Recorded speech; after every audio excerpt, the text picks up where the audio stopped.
कहिए। हाँ, ये प्रश्न मेरे कई टाइम से चल रहा था, लेकिन आज पुरुषोत्तम जी का शिविर चल रहा है और श्रीमद् भागवत का चल रहा है, तो न्याय संगत रहेगा आज के टाइम पे ये प्रश्न उठाना।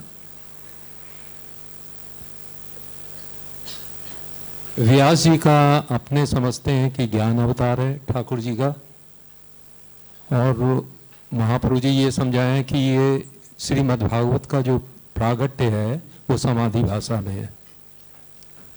अब जब अपने श्रीमद् भागवत के विविध स्कंद देखते हैं तो उसमें ऐसा लगता है कि डिफरेंट टाइमलाइंस का लगता है। जैसे उदाहरण के तौर पर सुखदेव और परीक्षित जी का संवाद एक टाइमलाइन, सूत जी का सौनक जी के साथ एक टाइमलाइन, सारस्वत की जो लीला है निरोध लीला वो एक टाइमलाइन, और उद्धव गीता है वो एक टाइमलाइन। तो ये सारी जो उसके अंदर कंपाइलेशन हुआ है, मैं वर्ड यूज कर रहा हूँ कंपाइलेशन, पता नहीं कहाँ तक ये सही है, तो ये जो कंपाइलेशन हुआ है ये सब समाधि के अंदर व्यास जी को प्रकट हुआ है। हाँ, विविध टाइमलाइन का वो एक ही साथ प्रकट हुआ है। हाँ, वो टाइम ट्रैवलिंग के जैसी होती है वो स्थिति। तो फिर ये प्रश्न उठता है कि ये डिफरेंट टाइमलाइंस हैं, तो किस मतलब डिफरेंट टाइमलाइंस में किस तरीके से कंपाइलेशन हुआ, या विविध टाइमलाइंस की एक टाइम पर किस तरह से हुआ। अगर डिफरेंट टाइमलाइंस हैं और अपने ये बोले कि एक डिफरेंट टाइमलाइन के अंदर इसका कंपाइलेशन समाधि भाषा में हुआ, तो फिर किस तरह से समझाएगा, क्योंकि एक पीरियड हो और एक पीरियड के अंदर एक ही टाइम पे वो समाधि के अंदर आ रहा है, तब तो बात समझ में आती है। नहीं, ऐसा नहीं होता है, क्योंकि समाधि की जो अवस्था है उसमें भूत भविष्य वर्तमान तीनों ही काल एक समान हो जाते हैं। इसमें हम अभी जो चल रहा है उसी को केवल समाधि की अवस्था में जान सकते हैं, ऐसा नहीं होता है। सतयुग को भी देख सकते हैं, पूर्व कल्प को भी देख सकते हैं, भविष्य की स्थितियों को भी देख सकते हैं और वर्तमान को भी देख सकते हैं। जैसे वाल्मीकि ऋषि तो जब रामचंद्र जी के जन्म से लेकर राज्य स्थिति पर्यंत का जो है वो लिख चुके थे, और तब सीता जी उनके यहाँ पधारे रहने के लिए रामचंद्र जी के परित्याग के बाद, वो फिर वर्तमान कालिक हो गया। वो समाधि में आगे का चरित्र भी लिख चुके हैं, जो होने वाला है जानते हैं वो कि क्या कैसे होने वाला है, और वो लिख चुके हैं, बस वो बता नहीं रहे हैं कि किस क्रम में ये सब कुछ चलेगा। तो वो स्वानुभव है उनका, जब पूर्व तक के पूरे चरित्र को भी जान गए हैं, रामचंद्र जी के जन्म से पूर्व साकेत लोक की उनकी जो लीला है उन्हें भी वो जान गए हैं, और अब भविष्य में रामचंद्र जी के स्वधाम पधारने तक के क्रम को भी वो ऑलरेडी लिख चुके हैं, और साथ साथ में यहाँ तो भी लीला पीछे चल रही है और लेखन आगे का हो चुका है। ऐसे हुआ है रामायण में, श्रीमद् भागवत में भी ऐसे ही हुआ है। हाँ, तो वहाँ क्योंकि वेदव्यास जी तो वैसे महाभारत के रनिंग कैरेक्टर हैं ना, तो महाभारत का युद्ध भी हो रहा है उनके सामने, तो ठाकुर जी की द्वारका लीला का पार्ट है वो, तो पूर्वकालिक लीला हो गई है, द्वारका लीला का क्रम चल रहा है ठाकुर जी का। फिर महाभारत के युद्ध के बाद तो ठाकुर जी पुनः द्वारका गमन कर रहे हैं, जिसका चरित्र तो भागवत जी में पहले आ जाता है, प्रथम स्कंद में ही आ जाता है। कुंती जी की स्तुति वगैरह के प्रसंग में परीक्षित जी का जन्म हो रहा है। तो इस प्रकार से और फिर उद्धव जी के साथ का संवाद जो वस्तुतः कालक्रम के अंदर पहले होना चाहिए। तो ये घटनाएं आगे पीछे के ऑर्डर में चल रही हैं, तो समाधि की अवस्था वाले के लिए भूत भविष्य वर्तमान तीनों एक जैसे हो जाते हैं, उनके लिए कुछ न जानने योग्य नहीं रह जाता है। और वो इस कल्प का भी हो या चाहे पिछले कल्प का क्यों ना हो, हर स्थिति उनके लिए एक जैसी हो जाती है। तो लव कुश को भी रामचरित्र बताते बताते वाल्मीकि जी रुक गए कि बस अब यहाँ तक का, क्योंकि उनके जन्म तक का चरित्र बता दिया जब उन्हें रामायण सिखा रहे थे तब। फिर उन्होंने पूछा कि अब आगे, तो उन्होंने कहा कि अब समय आने पर बताऊंगा। तो लिख चुके हैं पर बताया नहीं है बस। पर स्वधाम पधारने तक का पूरा चरित्र वाल्मीकि जी उसी समय लिख चुके थे, और अवतार कालिक लीला तो अभी तक वहां पहुंची भी नहीं थी। तो इसमें वो बात नहीं है, समाधि की अवस्था सर्वज्ञता की अवस्था होती। अच्छा, और फिर इसके अंदर इस तरह से होता है कि जो लीला भी प्रकट नहीं करनी है तो उसको फिर वो मतलब लुप्त जान जाते हैं, लोगों को नहीं बताते हैं। अच्छा, जन सामान्य तक वो लीला बस उद्घाटित नहीं की जाती। तो इसका मतलब ये हुआ कि ये जो श्रीमद् भागवत जो आज हमको प्राप्त है वो सब लीला घटित होने के बाद ये आ रही, क्योंकि इसके अंदर कोई लीला ऐसी नहीं है जो होनी है भविष्य में। ये सारी जो लीलाएं वो हो चुकी हैं और फिर उसका विवरण इसके अंदर आ रहा है। दोनों तरह से है, बहुत कुछ रनिंग भी है, जो हो रहा है वो भी लिखा जा रहा है, पिछला हो चुका है वो भी उन्होंने जान लिया है, उसे भी वो उस तरह से लिख चुके हैं। और बहुत सारी चीजें जो आगे होने वाली हैं, जैसे कलयुग का जो पूरा वर्णन द्वादश स्कंद में आता है, वो तो भविष्य काल, कल की अवतार का जो पूरा विषय है वो तो भविष्यकालीन है ना, अभी तक भी घटित नहीं हुआ है, पर भागवत जी तो लिख चुके हैं वो बात, व्यास जी। ऐसे अन्य पुराणों के अंदर भी कलयुग की स्थिति का हर पुराण में वर्णन आता है, क्योंकि आश्रय लीला में उस लीला का समापन तो कली के अंत में ही जाकर होता है ना। तो पुराण का प्रारंभ यदि सर्ग से हो रहा है और समापन आश्रय लीला में करना है, तो कलयुग में कल के अवतार होने के बाद इस सृष्टि के प्रलय पर्यंत के चरित्र को लिख तो देना ही पड़ता है, पर अभी घटित थोड़ी हुआ है। पर भागवत जी में लिख दिया है ना, हम तो पढ़ ही लेते हैं एक बार कि अब आगे कैसी स्थिति आने वाली है, या भी हम वर्तमान में जो देख रहे हैं वो स्थिति कैसी चल रही है, तो पुराण तो लिख देते हैं, हुआ नहीं है। तो ऋषि त्रिकालदर्शी होते हैं तो वो जानते ही हैं, ऐसा समझना चाहिए। दूसरा ये प्रश्न था कि जैसे अपने महाप्रभु जी के जो ग्रंथ हैं, अंतःकरण प्रबोध में अपने को इस तरह से पता लगता है कि महाप्रभु जी के साथ जो है लेखकार कश्मीरी भट्ट साहब जो आप उनके साथ रहते थे, वो लेखकार का काम करते, लिपिबद्ध मतलब जिसको अपने बोलते हैं, तो वो सारा का सारा जो लेखकार का काम है वो कश्मीरी भट्ट जी ने महाप्रभु जी का किया। तो श्रीमद् भागवत के जो इसके अंदर जिस तरह की विभिन्न टाइमलाइन की आ रही है, इसका कम मतलब लेखकार कैसे हुआ होगा? महाभारत के लिए और अन्य पुराणों के लिए आता है कि गणेश जी ने लिखा है, वे व्यास जी बोल रहे हैं, वेदव्यास, और गणेश जी ने लिखा है। भागवत के लिए ऐसा स्पष्ट उल्लेख नहीं मिलता है, पर हो सकता है कि गणेश जी ने लिखा हो, क्योंकि अन्य सभी पुराणों का और महाभारत का तो गणेश जी ने ही लेखन कार्य किया है।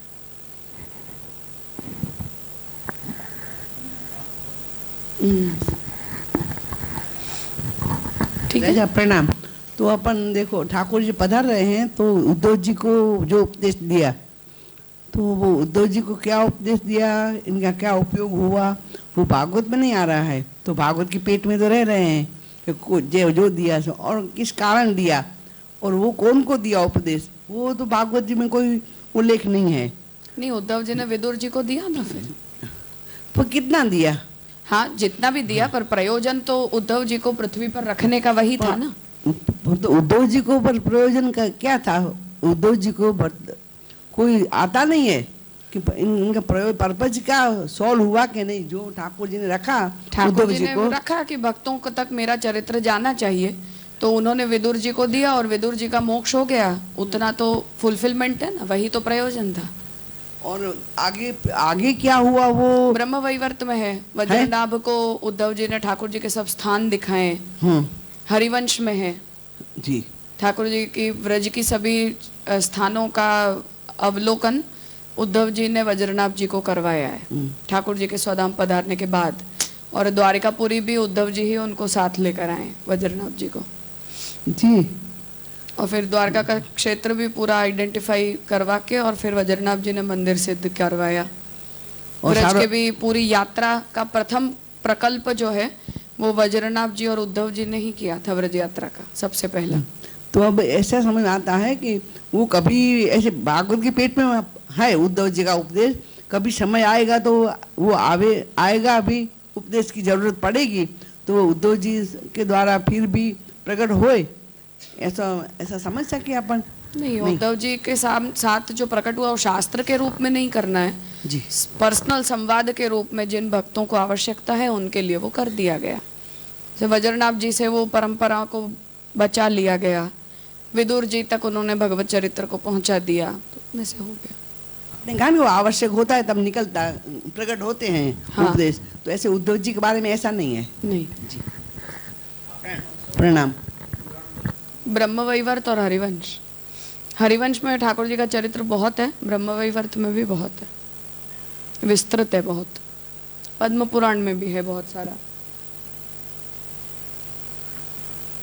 ठीक है, तो सुबह हमने भागवत अर्वाचीन है ऐसा जो आक्षेप किया गया उसका निराकरण पुरुषोत्तम जी ने प्रमाण वचनों के द्वारा किया कि ये मत जो है वो योग्य नहीं है, और सभी प्रमाण वचन प्रदान किए कि जिससे ये बात सिद्ध होती है कि भागवत जो है वो केवल भक्ति परंपरा में या महाप्रभु जी की परंपरा में प्रसिद्ध हो या मूल प्रमाण रूप माना गया हो, ऐसा नहीं है, परंतु पुराण होने के नाते सभी विचारकों ने और आचार्यों ने भिन्न भिन्न प्रयोजनों से भागवत को उद्धृत किया है, इसलिए वो कोई नया नया शास्त्र बना दिया गया है ऐसी स्थिति नहीं है।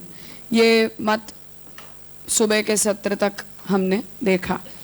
अब आगे अष्टादश पुराणों के अंतर्गत जो पूर्वापर भाव है कि पहले कौन सा पुराण हुआ और बाद में कौन सा पुराण हुआ, क्योंकि संख्या की गिनती में यदि हम देखें तो जो स्कंद पुराण और पद्म पुराण के 2 वचनों को उद्धृत किए थे उसमें एक वचन में भागवत जी की गिनती 5वें क्रम पर की गई है और दूसरी गिनती के अंदर फिर 7वें क्रम पर भागवत जी का उल्लेख मिलता है।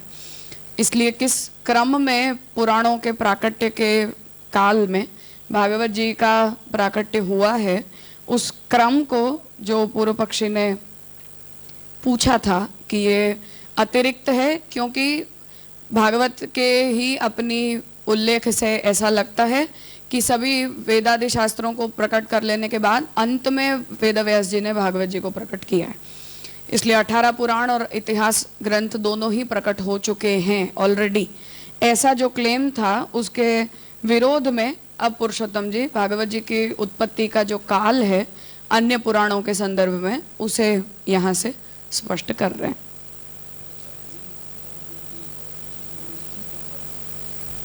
पहले काल के विषय में कोई स्पष्टता नहीं की थी। हाँ, वो तो पूछा गया था ना पूर्व पक्षी ने, और उत्तर पक्ष में केवल इतना कहा था कि 18 की गिनती में आ रहा है एनी हाउ, इसलिए अतिरिक्तता का प्रश्न सॉल्व करके देवी भागवत को उपपुराण बता दिया। अब यदि ये अतिरिक्त नहीं है और 18 की गिनती में है तो अब पुराणों के अंदर अलग अलग जो नामोल्लेख मिल रहे हैं उसमें भागवत जी किस क्रम पर आना चाहिए उस पर अब यहाँ विचार कर रहे हैं। अष्टादश अंतर्गत पूर्व अपर भाव विरोध परिहारः, 18 पुराणों के अंतर्गत पूर्व पहले और अपर मतलब बाद में इसकी भागवत जी की प्लेसमेंट को लेकर जो विरोध उपस्थित किया गया है उसका परिहार अब यहाँ पुरुषोत्तम जी करने जा रहे हैं। पहले प्रश्न उपस्थित कर रहे हैं कि ननु अस्तु एवं अष्टादश अंतर्गतत्वम, अगर ये बात सच है कि 18 के अंतर्गत ही भागवत जी का स्थान है, तथापि तब भी पूर्वोक्त पूर्वापर भाव विरोधः कथम परिहार्यः, तब भी कोई एक पुराण के कोटेशन में 5वें क्रम पर भागवत जी का उल्लेख है, दूसरे कोटेशन के अंदर 7वें क्रम पर भागवत जी का उल्लेख है, तो भागवत जी के पूर्व अपर भाव के विषय में जो शास्त्र वचनों में विरोध उपस्थित हो रहा है उसका निवारण कैसे होगा, ऐसा यदि कोई कहे तो उसका जवाब अब यहाँ पुरुषोत्तम जी दे रहे हैं।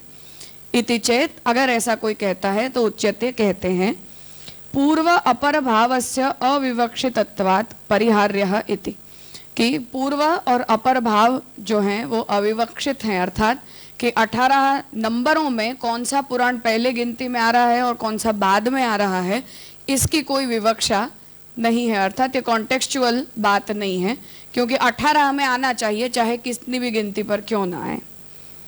न च अविवक्षितत्वे माना भावः शंक्यः, अब कोई ये कहे कि अगर ये इतना इम्पोर्टेंट नहीं है तो कोई पूर्व पक्षी यदि ये कहे कि उसके प्रामाण्य के अंदर इससे कोई समस्या उपस्थित होती है, क्योंकि पहले शुरू में जो गिनती में आते हैं वो बड़े प्रमाण माने जाते हैं, पीछे पीछे की गिनती में आते हैं वो कम प्रमाण माने जाते हैं। ऐसा अगर कोई कहता है तो ऐसी शंका हो तो उसका जवाब यहाँ दे रहे हैं कि स्कांदे काशी खंडे अष्टाविंशाध्याय, स्कंद पुराण के काशी खंड में 28वें अध्याय में गंगा महात्म्य, तदा भगीरथो राजा क्वक्व भागीरथी तदा यदा विष्णु तपह तेपे चक्र पुष्करिणी तटे इति देव्या पृष्ठे। तो वहाँ ये वर्णन जो विवक्षा में प्रमाणाभाव का जो विषय है, आगे क्या है पीछे क्या है उसको लेकर, उस विषय में ये एक उदाहरण के तौर पर पुरुषोत्तम जी दे रहे हैं कि गंगा महात्म्य के अंदर जब ये बात पूछी जाती है कि वहाँ तब भगीरथो राजा क्व भागीरथी तदा, कि जो भगीरथ राजा हैं उन्हीं से जो प्रकट हुई है, इसलिए गंगा जी का नाम हम भागीरथी कहते हैं। यदा विष्णु तपह तेपे चक्र पुष्करिणी तटे, जब विष्णु के तपस्या से वो तप्त हो गई तब पुष्करिणी जो पुष्कर है उसके तट का निर्माण किया गया। इति देव्या पृष्ठे, ऐसा जब गंगा जी से पूछा गया तब संदेहो अत्र न कर्तव्यो विशालाक्षी सदा बले श्रुतौ स्मृतौ पुराणे च कालत्रयम् उदीर्यते भूतं भव्यं भवच्चापि संशयं मा वृथा कृथाः शिवेन उत्तरदानात्। तो महादेव जी जो हैं वो इसका उत्तर दे रहे हैं कि इस बारे में कोई संदेह नहीं करना चाहिए, क्योंकि जो सदा पवित्र जो शास्त्र होते हैं, श्रुति स्मृति पुराण, इनके अंदर तीनों काल का उदाहरण, तीनों ही कालों का निरूपण किया जाता है, भूतकाल भी, भविष्य काल भी और वर्तमान काल भी। इसलिए किसी भी प्रकार से इस विषय में संशय नहीं करना चाहिए। अर्थात कि भगीरथ राजा के द्वारा प्रकट किए जाने पर गंगा जी का नाम भागीरथी पड़ेगा, तो जब भगीरथ राजा थे ही नहीं तो गंगा जी को भागीरथी कह सकते हैं? ये सवाल है। तो कह रहे हैं कि पुराणों के अंदर, जैसे वेद के अंदर हमें कयाधवः ये शब्द मिल गया, प्रहलाद जी का नाम है ये कयादु के पुत्र होने के नाते। अब पुराण यदि बाद में बनाए गए हैं तो वेद में कयादु के पुत्र का नाम कैसे आ गया? ऐसा यदि हम सवाल करें तो महादेव जी इसका उत्तर दे रहे हैं कि ऐसा विचार नहीं करना चाहिए, क्योंकि शास्त्रों के अंदर आप जो पूछ रहे थे कि भूत भविष्य और वर्तमान तीनों ही काल जो हैं उन्हें वहाँ लिखा गया होता है। तो जो भविष्य में होने वाला होता है वो भी बातें होती हैं, भूतकाल में हो चुका है वो भी होता है, और वर्तमान काल में जो चल रहा होता है उसका भी उल्लेख किया जाता है। जैसा हमने अभी वाल्मीकि रामायण के बारे में देखा कि रामचंद्र जी की लीला पीछे चल रही है और वाल्मीकि जी रामायण में लिख चुके हैं पहले ही उसे ऑलरेडी गंगा जी के लिए, शिवेन पार्वती जी के लिए, महादेव जी और पार्वती जी के बीच के संवाद में ये विषय चल रहा है। तो पार्वती जी पूछ रहे हैं और महादेव जी उत्तर दे रहे हैं। शिवेन उत्तरदानात्, तो महादेव जी ने ये जो उत्तर दिया है उससे कालस्य अविवक्षितत्व निश्चयात्, इससे ये स्पष्ट होता है कि काल की इसमें अविवक्षा होती है। अर्थात कि पुराणों के अंदर सब कुछ भूत भविष्य और वर्तमान इस तरह से फ्लो में चले कि पहले भूतकाल की बातें आए, फिर वर्तमान काल की बातें आए और फिर भविष्य काल की बात आए, ऐसा आवश्यक नहीं है। उनमें व्युत्क्रम होता रहता है। जो भविष्य में होना है वो पहले आ जाता है, जो चल रहा होता है वो बाद में आने लग जाता है, भूतकाल वाली बातें वर्तमान काल के टोन में आ जाती हैं। इसलिए हम इतिहास की पुस्तक लिखते हैं या कोई नवल कथा लिखते हैं, उस प्रकार के सीधे फ्लो में शास्त्रों के अंदर इन विषयों का वर्णन नहीं होता है। अतएव पूर्व अपर भावस्यापि तथात्व सिद्धि ही, इसलिए जो ये प्रश्न पूछा गया कि कौन से पुराण का निर्माण पहले किया गया है और कौन से पुराण का निर्माण बाद में किया गया है, ये भी जो विचार है वो अविवक्षित महादेव जी के इन वचनों से सिद्ध होता है। एकत्र दृष्टः शास्त्रार्थः अपरत्रोपि तथा इति न्यायात्, कि शास्त्र के विषय में एकत्रित दृष्टि रखनी चाहिए। अर्थात कि पूरे शास्त्र के अर्थ को हमें सम्मिलित करके और उसका एक अर्थ निकालना चाहिए। पहले जो कहा वो और बाद में कहा, उन दोनों के बीच में कोई सामंजस्य मिलाने का अगर हम प्रयास करेंगे तो कुछ भविष्यकालीन और भूतकालीन घटनाएं भी हो सकती हैं जिन्हें व्युत्क्रम में वहां लिखा गया हो। इसलिए पूरे शास्त्र के अर्थ को एकत्रित करके और अंततः हमें उसके सार को निकालना चाहिए कि ठीक है इतना चरित्र है, इतना सिद्धांत है। हाँ, किंच फिर से इस बात को पूछ रहे हैं कि पूर्व अपर भावस्य विवक्षितत्वे पुराणांतरस्यापि बहिर्भाव प्रसक्ति। अब अगर कोई ये कहे कि समस्या इसमें क्या है पूर्व अपर भाव को मानने में, तो बता रहे हैं कि पूर्व अपर भाव को यदि हम उसी की विवक्षा का स्वीकार कर लेते हैं, अर्थात उसे हम कॉन्टेक्चुअली अगर एक्सेप्ट कर लेते हैं कि ऐसा हम सोचेंगे, तो पुराणांतरस्यापि बहिर्भाव प्रसक्ति ही, तो अन्य जो पुराणांतर होते हैं वो भी 18 की गिनती से बाहर निकलने की संभावना बन जाएगी, क्योंकि इसमें इसका उल्लेख नहीं मिल रहा है, उसमें इसका उल्लेख नहीं मिल रहा है, तो वो 18 की गिनती कभी भी एक दूसरे के साथ बैठेगी नहीं। तथा ही मार्कंडेय पुराणारंभ एवं, जैसे हम 12 स्कंद में देखें तो कितने पुराण हैं, 18 की 18, और उनकी श्लोक संख्या कितनी है उसका पूरा उल्लेख भागवत जी के अंदर हमें मिलता है। अब भागवत जी के बाद अगर कोई भी पुराण प्रकट हुआ है तो उसकी श्लोक संख्या भागवत जी में पहले से कैसे लिखी मिल रही है, और जिन्हें हम गिनती में मानो पद्म पुराण को या ब्रह्म पुराण को पुरातन माने, पहले के माने, तो पद्म पुराण के अंदर भागवत जी के महात्म्य का वर्णन कैसे आ रहा है फिर?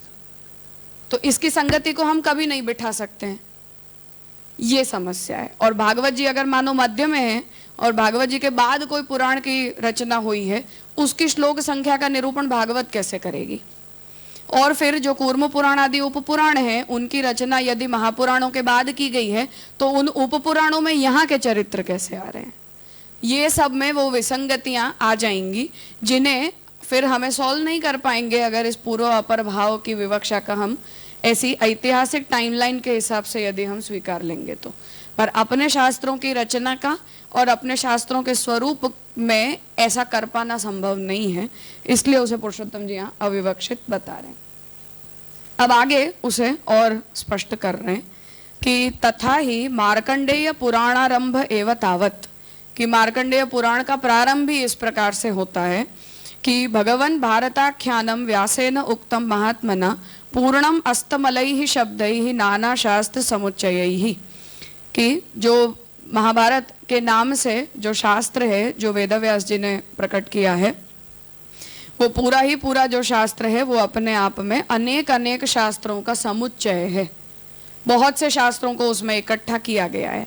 अब बहुत से शास्त्रों के समुच्चय है तो फिर महाभारत अपने आप में एक नूतन और स्वतंत्र ग्रंथ है या केवल कंपाइलेशन मात्र है? क्योंकि महाभारत के भी चरित्र अन्य पुराणांतरों के अंदर हमें बहुत प्राप्त होते हैं। तो मार्कंडेय पुराण इस प्रकार से शुरू कर रहा है इस बात को। इत्यादि उक्त्वा, इतना कहने के बाद, तदिदम भारताख्यानम बहनर्थम बहुविस्तरम तत्वतो ज्ञातु कामो अहम भगवन् त्वाम उपागतः। और फिर वहाँ ये बात कही गई है कि ये भारत के आख्यान, महाभारत का जो पूरा चरित्र है वो बहुत विस्तृत है, इसलिए उसे तत्वतः जानने की मैं कामना वाला हूँ, इसलिए मैं आपके पास आया हूँ। इति च उक्त्वा व्यास शिष्य जैमिनिना कृतेन प्रश्न चतुष्केन पुराणावतार कथा दृश्यते। ऐसा कहने के बाद फिर जैमिनी ऋषि जो हैं वेदव्यास जी के शिष्य हैं, उन्होंने वेदव्यास जी से 4 प्रश्न पूछे हैं और उन 4 प्रश्नों के उत्तर के रूप में सभी पुराणों की अवतरण मतलब पुराणों के प्राकट्य के चरित्र का वर्णन जो है वो मार्कंडेय पुराण के अंदर मिल रहा है। हाँ, उसके बहुत अर्थ हैं और उसका बहुत विस्तार भी है, क्योंकि ऐतिहासिक रूप से अभी भी जो हिस्टोरियंस हैं वो ये कहते हैं कि महाभारत का जो डेवलपमेंट है वो 3 सेक्शंस में हुआ है। पहले ये महाभारत इस फॉर्म में मतलब 1 लाख श्लोक संख्या में जो हमें मिलता है वो ऐसा नहीं था। तो उसका सबसे पहला स्वरूप जय के नाम से बताया जाता है, दूसरा स्वरूप भारत के नाम से माना जाता है और फिर तीसरा कंपाइल्ड फाइनल फॉर्म महाभारत के रूप में माना जाता है। ऐसा इतिहासविदों का कहना है। तो अब महाभारत जो फाइनल कंपाइलेशन है उसमें अन्य अन्य शास्त्रों से कुछ कुछ बातें जोड़कर उसे पूरा किया गया है, ऐसा भी एक विचार है। महाभारत अपने आप में डिवीजन होके जय, भारत और महाभारत ऐसे 3 चैप्टर्स के अंदर लिखा गया, ऐसा भी एक विचार है। और फिर तीसरा विचार ये है कि हमेशा से ये शास्त्र ऐसा ही था, बस उसे समय समय पर प्रकट किया गया है, ये एक तीसरा प्रकल्प है। अब ये सब विचार इसलिए किए जाते हैं क्योंकि वो फिर से वो पूर्व अपर भाव में बुद्धि ज़्यादा चलाई जाती है। तो इतिहास का विचार करने की प्रक्रिया ऐसी होती है, क्या पहले था क्या पहले नहीं था। जैसे अभी ही नीलेश ओक करके जो विचारक हैं, इतिहासविद हैं, उन्होंने महाभारत की टाइमलाइन को मैच करने की कोशिश की कि महाभारत का जो युद्ध है वो जिस काल में, जैसे जो नक्षत्र वगैरह में बताया जाता है, तो हम कलयुग से पीछे जाकर और ज्योतिष के हिसाब से और एस्ट्रोनॉमी के हिसाब से यदि उस कालखंड के अंदर हम चले जाते हैं तो महाभारत में लिखा हुआ वर्णन और अभी की एस्ट्रोनॉमी का कालखंड, ये दोनों एक दूसरे से अलाइन हो रहा है या नहीं हो रहा है, उसके पीछे वो अभी मेहनत कर रहे हैं इस बात को सिद्ध करने के लिए कि ताकि कोई ये ना कहे कि महाभारत का युद्ध कभी हुआ ही नहीं था। अब वो उस टाइमलाइन को मैच करना चाह रहे हैं जो महाभारत में जो भी डेट्स हमें मिल रही हैं उन्हें, और उसके हिसाब से फिर वो सभी चरित्रों की और सभी महाभारत के जितने भी कैरेक्टर्स हैं उन सब की आयु वगैरह का निर्धारण, उनके जन्म का निर्धारण, उनकी अवस्था का निर्धारण, ये सब कुछ वो करने की कोशिश में है। अब इतिहासविद ऐसा करते हैं, पर उसमें फिर यही समस्या आती है कि अपने शास्त्रों के अंदर वो चीजें उलट पलट चलती हैं। जैसे भागवत जी के क्रम में अगर हम देखें तो भागवत जी की शुरुआत हो रही है परीक्षित जी के जन्म से। अब द्वारका लीला के क्रम में परीक्षित जी का जो जन्म है वो ठाकुर जी की पूरी लीला के अंत के अंदर आ रहा है कि अब तो ठाकुर जी परीक्षित जी को यहाँ छोड़ के राज्य बिठा के फिर अपने स्थान पर पधारेंगे और फिर ये प्रभास क्षेत्र वाला प्रसंग बनेगा, फिर ठाकुर जी का स्वधाम गमन होगा। अब लीनियर क्रम ये चल रहा है। भागवत जी के अंदर परीक्षित जी का क्रम आने के बाद सृष्टि के आरंभ से चरित्र शुरू किया जा रहा है। तो इतना संवाद हो जा रहा है ठाकुर जी का कुंती जी के साथ, ठाकुर जी पधार जा रहे हैं, फिर द्वितीय अध्याय के द्वितीय स्कंद में जाकर पूरा चरित्र आगे से शुरू हो रहा है, और आगे से शुरू होते होते इतना आगे से हो रहा है कि अभी तो सृष्टि बनी नहीं, तो सर्ग लीला से शुरू हो रहा है। फिर जब हम भागवत जी के समापन पर आ जाते हैं तो एकादश स्कंद के अंदर वो उद्धव जी और ठाकुर जी का संवाद आता है। अब उसमें बीच में परीक्षित के जन्म का कोई चरित्र नहीं आया, जबकि द्वारका लीला का वो मध्य पार्ट है। तो परीक्षित जी का जन्म हुआ है, महाभारत का युद्ध हुआ है, उसके बाद ठाकुर जी ने स्वधाम गमन का निर्णय किया और उस समय कुरुक्षेत्र वाली लीला बन रही है जब वो लोग पुनः गए हैं। उसके बाद उद्धव जी और ठाकुर जी का संवाद हो रहा है, फिर प्रभास क्षेत्र का वर्णन है। पर अब ये कुछ भी लीनियर नहीं चल रहा है, आगे पीछे चल रही हैं चीजें। तो हम इसके अंदर इतना पुराण के अंदर ऐसा एक फिक्शनल राइटिंग के फ्लो को हम नहीं बिठा सकते हैं। तब हमें फिर ये करना पड़ेगा कि प्रथम स्कंद आएगा द्वादश स्कंद के बाद, तो तृतीय स्कंद से चरित्र को शुरू करो, सर्ग से तृतीय स्कंद से शुरू करो, द्वादश स्कंद तक चले जाओ, फिर प्रथम स्कंद को लाओ, उसके बाद द्वितीय स्कंद को लाओ और भागवत जी को समापन करो, अगर आप हिस्टोरिकल राइटिंग में जा रहे हो तो। और पुराण की प्रक्रिया सब में ऐसा है, क्योंकि शुरुआत अधिकार लीला से होती है ना। तो अधिकार लीला की बात तब आ रही है जब पूरी घटना घटित हो गई है और अब दो लोग बैठकर उसे सुनना चाह रहे हैं। तो अधिकार लीला शुरू होती है तो कन्वर्सेशन में वो चरित्र उल्टा आएगा और फ्लो में वो पहले चला जाएगा कि हो चुका है या चल रहा है ऑलरेडी। वाल्मीकि रामायण में हम जाएंगे तो हम ये भी नहीं कहेंगे कि हो चुका है, होने वाला और है और व्यास जी वाल्मीकि जी लिख चुके हैं। ये समस्या होती है। तो हमारी कुछ प्रक्रिया अलग है, इतिहासविदों की कुछ प्रक्रिया अलग है, इसलिए वो एक दूसरे के साथ बहुत मुश्किल से मेल खाती है। पर इन लोगों ने, ये लोग जो हिस्टोरियंस हैं, ये लोग काफ़ी मेहनत कर रहे हैं उस दिशा में। वो माइथोलॉजी नहीं है बस इतना इस बात का जवाब देने के लिए। तो उसके पीछे काफ़ी हद तक उन्होंने इस बात को एक्यूरेसी के साथ सिद्ध करना चाहा है कि महाभारत की जो टाइमलाइन हमें मिल रही है वो आधुनिक जो हमारा कालखंड चल रहा है, इसमें हम बिफोर क्राइस्ट एरा के अंदर अगर हम चले जाते हैं तो उसकी एक्यूरेट तारीख, महीना वगैरह हम निकाल सकते हैं। अब वो एक अलग बात है कि हमारे सिद्धांत के हिसाब से सतयुग में और फिर त्रेता में, फिर द्वापर में और कली में टाइम का जो फ्लो है वो अलग अलग तरह से चलता है, एक तरह से नहीं चलता है। उस वजह से कुछ नक्षत्रों की गणना या कुछ कालखंड की जो गणना है वो उस काल की अलग चल रही है और अब हम उसे अलग तरीके से कैलकुलेट करने लग गए, जिस वजह से कुछ चीज़ें मैच नहीं खाती हैं।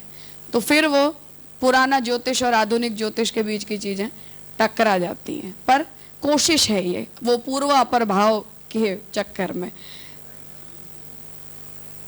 ठीक है, वो टिट फॉर टैट के अलावा उसमें तथ्य कुछ नहीं है। पर सामने वाले को वो करने के बाद अगर ऐसा लगता हो कि हमने अपनी बात को सिद्ध कर लिया तो करो।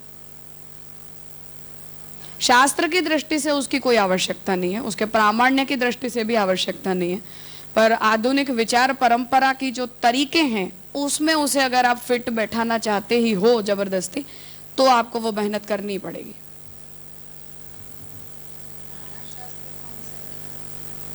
बहुत पुराणों के चरित्रों का समुच्चय होना, क्योंकि महाभारत के अंदर भी कोई केवल कौरव पांडवों का चरित्र आता हो ऐसा नहीं है। मूल जो महाभारत है उसके अंदर और भी 50 चीजें हैं। पुराण के जैसा ही लगता है, हम पढ़ते हैं तो जैसे आप भागवत जी पढ़ते हो तो आपको कैसा लगता है, ऐसा ही लगता है। बीच बीच में कितने ही चरित्र अचानक से कन्वर्सेशन में आ जाते हैं। तो कोई कुछ पूछ रहा है तो उन्हें जवाब देने के लिए, जैसे उद्धव गीता में अवधूत चरित्र वगैरह कैसे आ गए बीच में इतने लंबे, उस तरह से महाभारत के अंदर भी हजारों श्लोकों तक अचानक से कोई बाहरी चरित्रों आ जाते हैं। जब कोई गंधर्वों का चरित्र आ जाता है, कभी कोई अप्सराओं का आ जाता है, कोई देवलोक के चरित्र आ जाते हैं, कोई सतयुग का चरित्र आ जाता है, ऐसे वो आगे पीछे कालखंड उसमें बनते रहते हैं। नहीं है उसमें भी ऐसा नहीं, हाँ बीच बीच में बहुत सी बातें आती हैं। हाँ, क्योंकि रामचंद्र जी के पूर्वजों का भी चरित्र, जैसे विश्वामित्र जब गंगा जी के प्राकट्य का पूरा चरित्र बताते हैं तो वहाँ वो सगर राजा से लेकर सब कुछ फिर से शुरू हो जाता है, रघु से के जन्म से लेकर।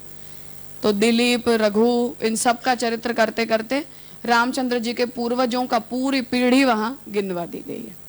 तो ऐसा वो, क्योंकि वो लोग तो फिर और ऊपर के हैं ना, सतयुग के हैं। रामचंद्र जी त्रेता में प्रकट हुए तो युग परिवर्तन कर देते हैं पूरा, ऐसा होता रहता है। इसलिए वो नाना शास्त्र समुच्चय ही कह रहे हैं। वो सब फिर अगर वो महाभारत के कन्वर्जेशन में जो चरित्र है वो हमें अन्य पुराणों में मिल जाएगा, वहां भी ये बात आती हो, पद्म पुराण, स्कंद पुराण वगैरह में।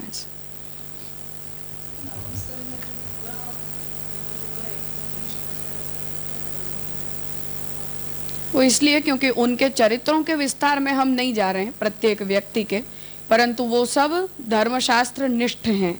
इसलिए उन्होंने ईशानुकथा के अंतर्गत धर्म, अर्थ, काम, मोक्ष, इन चारों पुरुषार्थों की सिद्धि अपने अपने आचरणों से की है। इसलिए उनकी परंपरा का उल्लेख किया जाता है, चंद्रवंश का और सोमवंश का।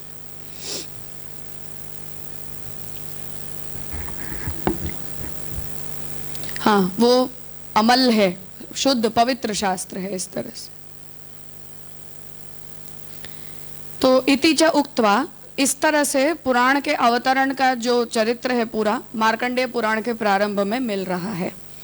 साच भारतोत्तर भावित्व अंतरेण असंगता सती। अब फिर ये होगा कि अब मार्कंडेय पुराण उपपुराण की गिनती में आता है, मूल पुराणों में नहीं है। और क्रिएशन मतलब कर्ता की दृष्टि से मार्कंडेय पुराण उपपुराण होने के कारण महाभारत के बाद लिखा गया है, पूर्व अपर भाव की दृष्टि से। क्योंकि पहले पुराणों की रचना की गई है, उसके मध्य में ही, क्योंकि भागवत जी से पहले महाभारत लिख चुके हैं वेदव्यास जी, महाभारत के बाद भागवत को प्रकट किया गया है, और 18 पुराणों की रचना कर देने के बाद उपपुराण प्रकट किए गए हैं। तो अब मार्कंडेय पुराण के अंदर महाभारत का निरूपण कहां से आ गया, जो पहले ऑलरेडी लिखा जा चुका है। और मार्कंडेय पुराण का टोन हम देखें तो ऐसा लग रहा है जैसे अब होने वाली बात को मार्कंडेय पुराण लिखने जा रहा है, कि अब तो पुराणों का अवतरण व्यास जी जो है वो जैमिनी जब बात करते हैं और जैमिनी पूछते हैं तो वेदव्यास जी ये कहते हैं कि अलग अलग प्रकार के धर्माधिकारी जीवों के लिए मैं अलग अलग पुराणों को प्रकट करूंगा। ऐसे भविष्यकालीन टोन में व्यास जी ने जैमिनी ऋषि को जवाब दिया है। तो अब करूंगा या कर चुका हूं, तब भूत में जाएगा या भविष्य में जाएगा। तो मार्कंडेय पुराण यदि उपपुराण है तो भूतकाल में जाना चाहिए कि मैं कर चुका हूं, और मार्कंडेय पुराण अगर हम पढ़ते हैं तो वहां व्यास जी भविष्य काल में जा रहे हैं कि अलग अलग अधिकारियों के लिए इन सभी पुराण चरित्रों का प्राकट्य होगा। तो ये दोनों एक दूसरे से असंगत हो जाएंगे, वो बात यहाँ कह रहे हैं। हाँ वही मार्कंडेय ऋषि, हाँ वो पुराण पूरा मार्कंडेय ऋषि का चरित्र उनके जन्म से उनकी मुक्ति प्राप्ति पर्यंत का पूरा है। कैसे उन्होंने महादेव जी की भक्ति की, फिर महादेव जी से वो चिरंजीवी हुए वगैरह वगैरह। सा च भारतोत्तर भावित्वम अंतरेण असंगता सती मार्कंडेय पुराणस्य अष्टादशभ्यो बहिर्भावम आवहति। फिर वो 18 से बाहर की गिनती में उसका अर्थ समझा जाएगा कि महाभारत के बाद इसे प्रकट किया गया है। तथा अग्नि पुराण आरंभे, उसी तरह अग्नि पुराण के आरंभ में भी सूतत्वं पूजितोस्माभिः सारात् सारं वदस्वनः येन विज्ञान मात्रेण सर्वज्ञत्वं प्रजायते इति शौनक प्रश्ने। उसी तरह अग्नि पुराण के आरंभ में भी शौनक ऋषि सूत जी से पूछ रहे हैं कि सूतत्वं पूजितोस्माभिः, हमारे द्वारा आप पूजित हो, सारात् सारं वदस्वनः, सभी शास्त्रों के सार और असार का वर्णन करो, जिनको जानने मात्र से हम सर्वज्ञता को प्राप्त करें। ऐसा जब शौनक ऋषि पूछ रहे हैं तब सारात् सारो ही भगवान विष्णु अव्यय ईश्वरः इत्यादि उक्त्वा, कि जितने भी शास्त्र हैं उन सब के सार के रूप में भगवान अव्यय ईश्वर विष्णु को जानना चाहिए। ऐसा कहते हुए पुराणम अवतार्य तत्र विद्यासारम वदन प्रसंगतो ग्रंथांते, ऐसा कह के उन्होंने पूरे अग्नि पुराण को शौनक आदि ऋषियों के प्रति कहा, सूत जी ने। उसको कह देने के बाद फिर अंत में वो ये बात कह रहे हैं कि गीता सारम प्रवक्ष्यामि सर्वगीतोत्तरोत्तरम कृष्णो अयम अर्जुनाय आह इति प्रतिज्ञाय, कि अब सर्वज्ञता तो गीता के सार को जानने से आती है, इसलिए मैं गीता के सार को कहने जा रहा हूं जो सभी गीतों के अंदर सर्वश्रेष्ठ है, और इसे भगवान श्री कृष्ण ने अर्जुन के प्रति कहा। ऐसी प्रतिज्ञा करके दैवी येषा गुणमयी, ऐसा कह के गीता जी के श्लोकों से गीता जी के सार का वर्णन सूत जी शौनक आदि ऋषियों के प्रति अग्नि पुराण में कर रहे हैं। हाँ हाँ वही गीता जी के ही श्लोक, यस्याम जागृति भूतानी, तो ये दोनों ही गीता जी के श्लोक हैं, वो अग्नि पुराण के अंदर भी हमें पढ़ने मिल रहे हैं समापन में। इत्यादीनी कतिचित पद्यानि एवं उक्तवान, और ऐसा कह के उन्होंने गीता जी के कुछ कुछ श्लोकों को भी वहां अग्नि पुराण के अंदर भी कहा है।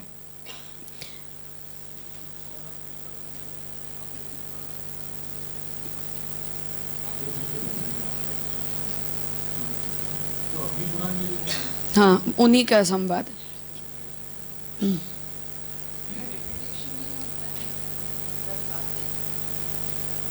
बहुत जगह होती भी हैं, बहुत जगह नहीं भी होती हैं। कहीं किसी बात को विस्तार से उसका वर्णन किया जाता है, जैसे रामचंद्र जी का चरित्र भागवत जी में आ रहा है, पर सूक्ष्म आ रहा है कि हाँ 2 अध्यायों के अंदर जन्म से लेकर तिरोधान पर्यंत का पूरा चरित्र आ गया। अब अन्य पुराण के अंदर हम जाएंगे तो रामचरित्र विस्तृत है पद्म पुराण के अंदर, तो ऐसे कहीं छोटा होता है, कहीं विस्तार से होता है, और कल्प भेद से होता है, फिर वहाँ कुछ कैरेक्टर्स वगैरह बदल भी जाते हैं।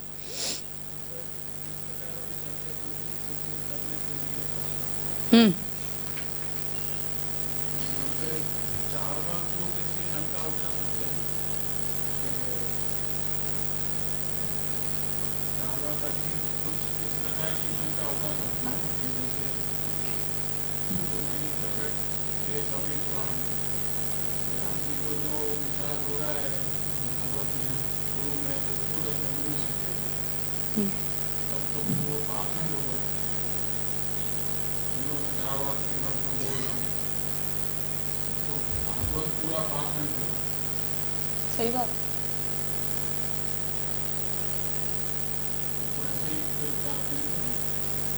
यहाँ पुरुषोत्तम जी आगे हम देखेंगे, भागवत जी की रचना व्यास जी की 18 पुराणों में अंतिम रचना है, ऐसा पुरुषोत्तम जी नहीं सिद्ध कर रहे, बीच में करिए, मध्य में 5वें या 6ठे क्रम पर। तो प्रारंभिक पुराण किए हैं 18 पुराण के मूल पुराणों में ही उनका प्राकट्य भागवत के बाद भी किया गया, ऐसा ही अंत में पुरुषोत्तम जी सिद्ध करने जाए।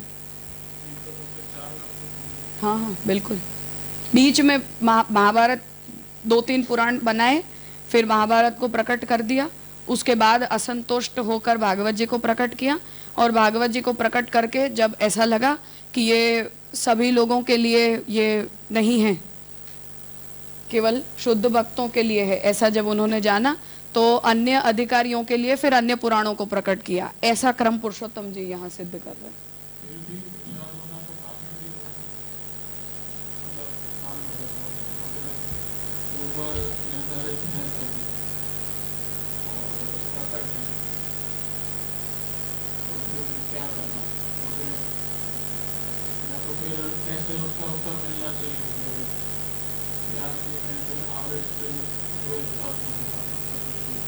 हाँ।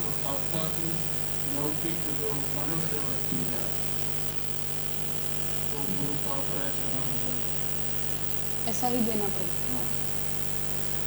पर यहाँ जो क्रम की बात है वहाँ पुरुषोत्तम जी इस बात पर आएंगे कि ये बीच में किया गया है, अंतिम रचना नहीं है व्यास जी की।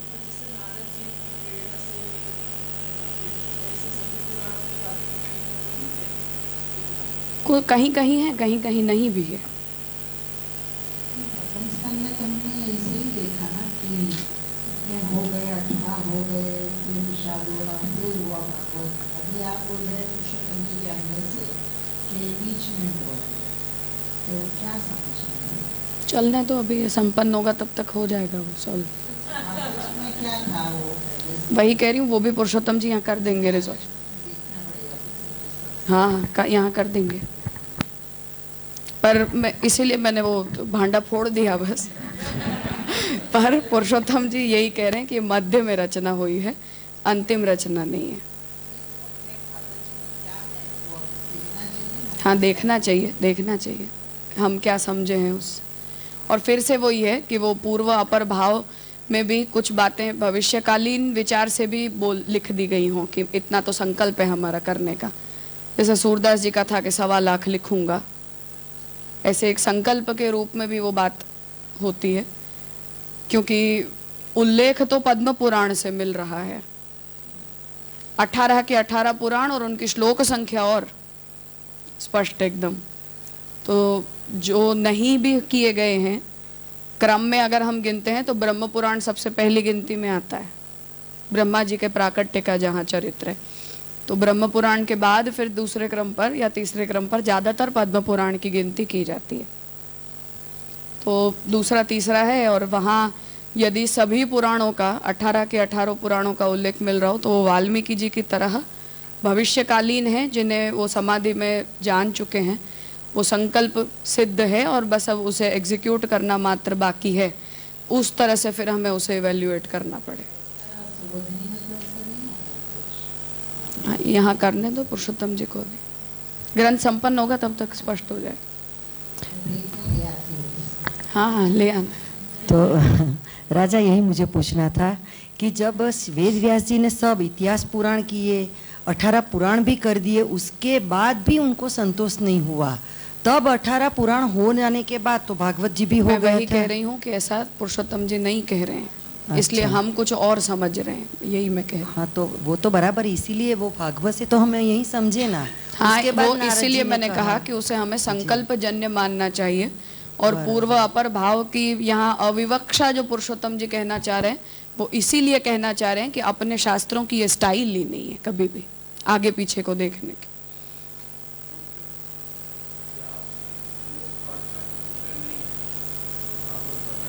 हाँ, इंडिपेंडेंटली भागवत जी को लेकर व्यास जी वो व्यास नहीं है, अन्य पुराणों के अलग हैं, बिल्कुल।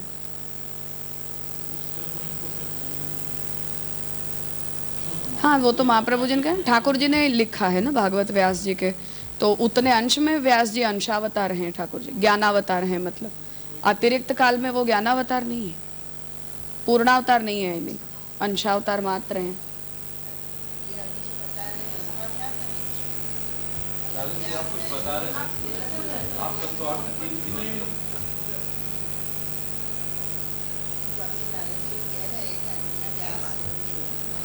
हाँ, तो असंतुष्टि जिनको हुई है वो अलग हो गए, और भागवत जी को जिसने प्रकट करके और उनके हृदय में स्थापित कर दिया वो तो ठाकुर जी हो गए ना, पूर्णावतार हो गए।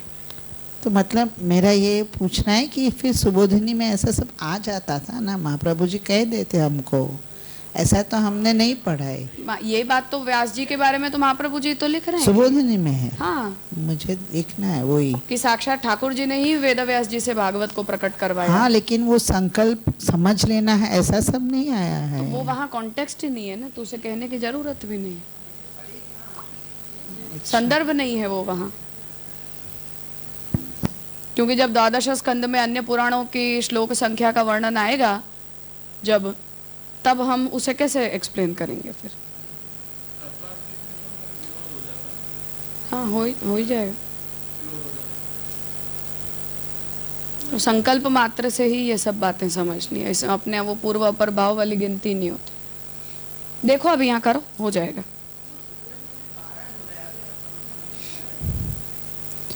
साच भारतोत्तर भावित्वम अंतरेण असंगता सती, क्योंकि फिर इसमें यह स्थिति बनेगी कि अब ये सवाल है कि मार्कंडेय पुराण की जो रचना है वो महाभारत से पहले हुई या बाद में हुई, तो ये समस्या आएगी। इसलिए मार्कंडेय पुराणस्य अष्टादशभ्यो बहिर्भावम आवहति। फिर अग्नि पुराण की बात यहाँ की गई कि इस क्रम में इन शास्त्रों का प्राकट्य किया जाएगा। तो गीता जी का वर्णन भी फिर हमें अग्नि पुराण के अंदर मिल रहा है। अब उसे समझा रहे हैं कि अर्थमात्र उक्तौ तु पद्यानि न वदेत, कि अब पूछा तो इतना गया था, जो ऋषियों ने पूछा है कि आप हमें ऐसा ज्ञान प्रदान करो कि जिससे हम सर्वज्ञता को प्राप्त करें। तो वहाँ फिर अंत में सूत जी ये बात कह रहे हैं कि गीता जी को समझे बिना तो सर्वज्ञता हो ही नहीं सकती है, क्योंकि वो सर्वोपनिषदो गावो दोग्धा गोपाल नंदन वाली बात है। सभी शास्त्र मात्र का समुच्चय है गीता सार के रूप में। तो केवल अर्थ मात्र भी कह सकते थे, पद्यों को कहने की कोई जरूरत नहीं थी, श्लोक को वहां लिखने की कोई जरूरत नहीं थी। अगर इस प्रकार से उन शास्त्रों को परस्पर इंटर रिलेटेड दिखाना नहीं चाहते थे तो। अतः भारतोत्तर भावित्वम आग्नेयस्यापि सिद्ध्यति, तो अब उसका अर्थ यह है कि अग्नि पुराण भी महाभारत के बाद लिखा गया है, क्योंकि गीता जी महाभारत का पार्ट है। अब महाभारत पहली रचना है, मध्य की रचना है, या भागवत से राइट पहले की रचना है। अब इसकी संगति बिठाओ।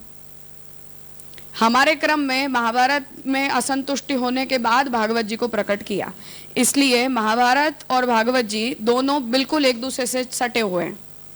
रचना काल में महाभारत बनाया, फिर असंतोष हुआ, फिर भागवत प्रकट हुआ।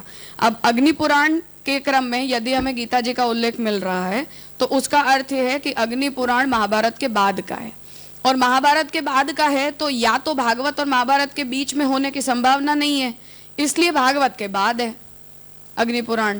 तो उसका अर्थ यह है कि अब भागवत जी अंतिम नहीं हो गया, भागवत जी अंतिम नहीं रह गए और अग्नि पुराण अंतिम हो गया। आया समझ में? वो यहाँ पुरुषोत्तम जी समझाना चाह रहे हैं। एवंच पुराणत्रय बहिर्भावे अष्टादशानाम पूर्वाभावा भावाद। अब अगर पूर्व पक्षी की जो नीति है कि भागवत अतिरिक्त है क्योंकि इससे पहले वेदव्यास जी सब कुछ कर चुके हैं, तो अग्नि पुराण भी अतिरिक्त है। फिर क्रम में अगर हम जा रहे हैं तो महाभारत के बाद भागवत जी प्रकट किए गए हैं और भागवत जी के बाद अग्नि पुराण को प्रकट किया गया है, तो अगर भागवत जी अतिरिक्त हैं तो अग्नि पुराण भी अतिरिक्त पुराण के रूप में सिद्ध होगा। तो अब जैसे भागवत जी के रिप्लेसमेंट में आपको देवी भागवत मिला, ऐसे अग्नि पुराण का एक और रिप्लेसमेंट ढूंढो फिर 18 की गिनती में। ये समस्या ठीक है।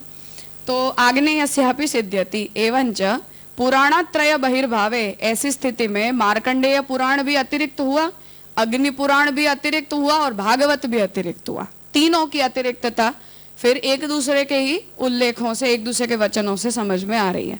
तो ऐसे तीन पुराणों का बहिर्भाव हो जाने पर अष्टादशानाम पूर्व भावा भावात, तो ऐसी स्थिति में 18 की गिनती में पूर्व के अभाव का अभाव होने से, अर्थात अब आगे पीछे की गिनती तो बैठेगी नहीं जो लिस्ट हमें मिल रही है उसके अंदर। तो ऐसे में अष्टादश पुराणानी, ये मत्स्य पुराण का वाक्य है। अब मत्स्य पुराण जो है वो तो पहले है, उसमें कोई उत्तर भावी वाली बात नहीं, अतिरिक्त वाली बात नहीं है। और मत्स्य पुराण ये कह रहा है कि 18 पुराण तो हैं ही। अब 3 को अगर आप अतिरिक्त गिनती में डाल रहे हो तो संख्या हो गई 15। देवी भागवत अगर रिप्लेसमेंट है ज्यादा से ज्यादा तो 16, फिर 2 का क्या, तो भी गिनती तो सिद्ध नहीं हुई ना आपकी, ये कहना चाह रहे हैं, आर्ग्यूमेंट है। तो पूर्व भावाभावाद अष्टादश पुराणानि इति वाक्यस्यैव असंगत्वापत्तिः च। ऐसी स्थिति में 18 पुराण हैं, ये मत्स्य पुराण का वाक्य असंगत सिद्ध होता है। ननु, अब यहाँ ये प्रश्न उठा रहे हैं कि सूतोक्त्यनुवादवत, सूत जी के द्वारा कही गई उक्ति के अनुवाद की तरह इदम योग बलेन आदौ एव अवादी। अब ये विचार है कि योग बल से पहले ही ये कह दिया गया है, ऑलरेडी पहले ही क्रम में। प्राक्कल्पीयम वा अवादी इति न अनेन भारतोत्तरत्व असिद्धि। अर्थात कि मत्स्य पुराण में जब 18 पुराणों की गिनती और उनकी संख्या और उनके नामों का जब उल्लेख कर दिया गया है तो वो योग बल से कर दिया गया है, संकल्प के अंतर्गत कि इतने पुराणों को प्रकट किया ही जाएगा और वो इस स्वरूप के होंगे। अब पहले कुछ हो रहा है, कुछ बाद में हो रहा है, कुछ अधूरा है, कुछ चल रहा है, वो सब फिर बीच बीच में रचना के अंतर्गत ये बातें चलती रहती हैं।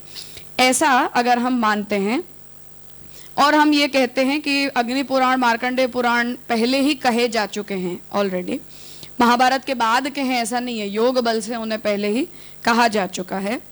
प्राक्कल्पीयम व अवाद, और पहले के कल्प के अंदर वो हो चुके हैं, इस कल्प में भले ही बाकी हैं प्रकट करने, पर पूर्व कल्प में, क्योंकि प्रत्येक कल्प में नई सृष्टि के साथ सब शास्त्र दोबारा प्रकट किए जाते हैं, तो इस कल्प में मानो अभी कुछ कार्य करना शेष रह गया है, परंतु पूर्व कल्प में तो 18 के 18 प्रकट हुए ही थे, फिर प्रलय हुआ है, अब नूतन प्राकट्य किया जा रहा है। तो उस पूर्व कल्प के चरित्र को याद करते हुए 18 पुराणों की गिनती को मत्स्य पुराण ऑलरेडी कह दे रहा है। अब इस कल्प के अंदर उसमें कुछ शेष रह जा रहा है और कुछ चल रहा है, ऐसे हमें उसकी संगति को बिठाना चाहिए, ये प्रपोजल है।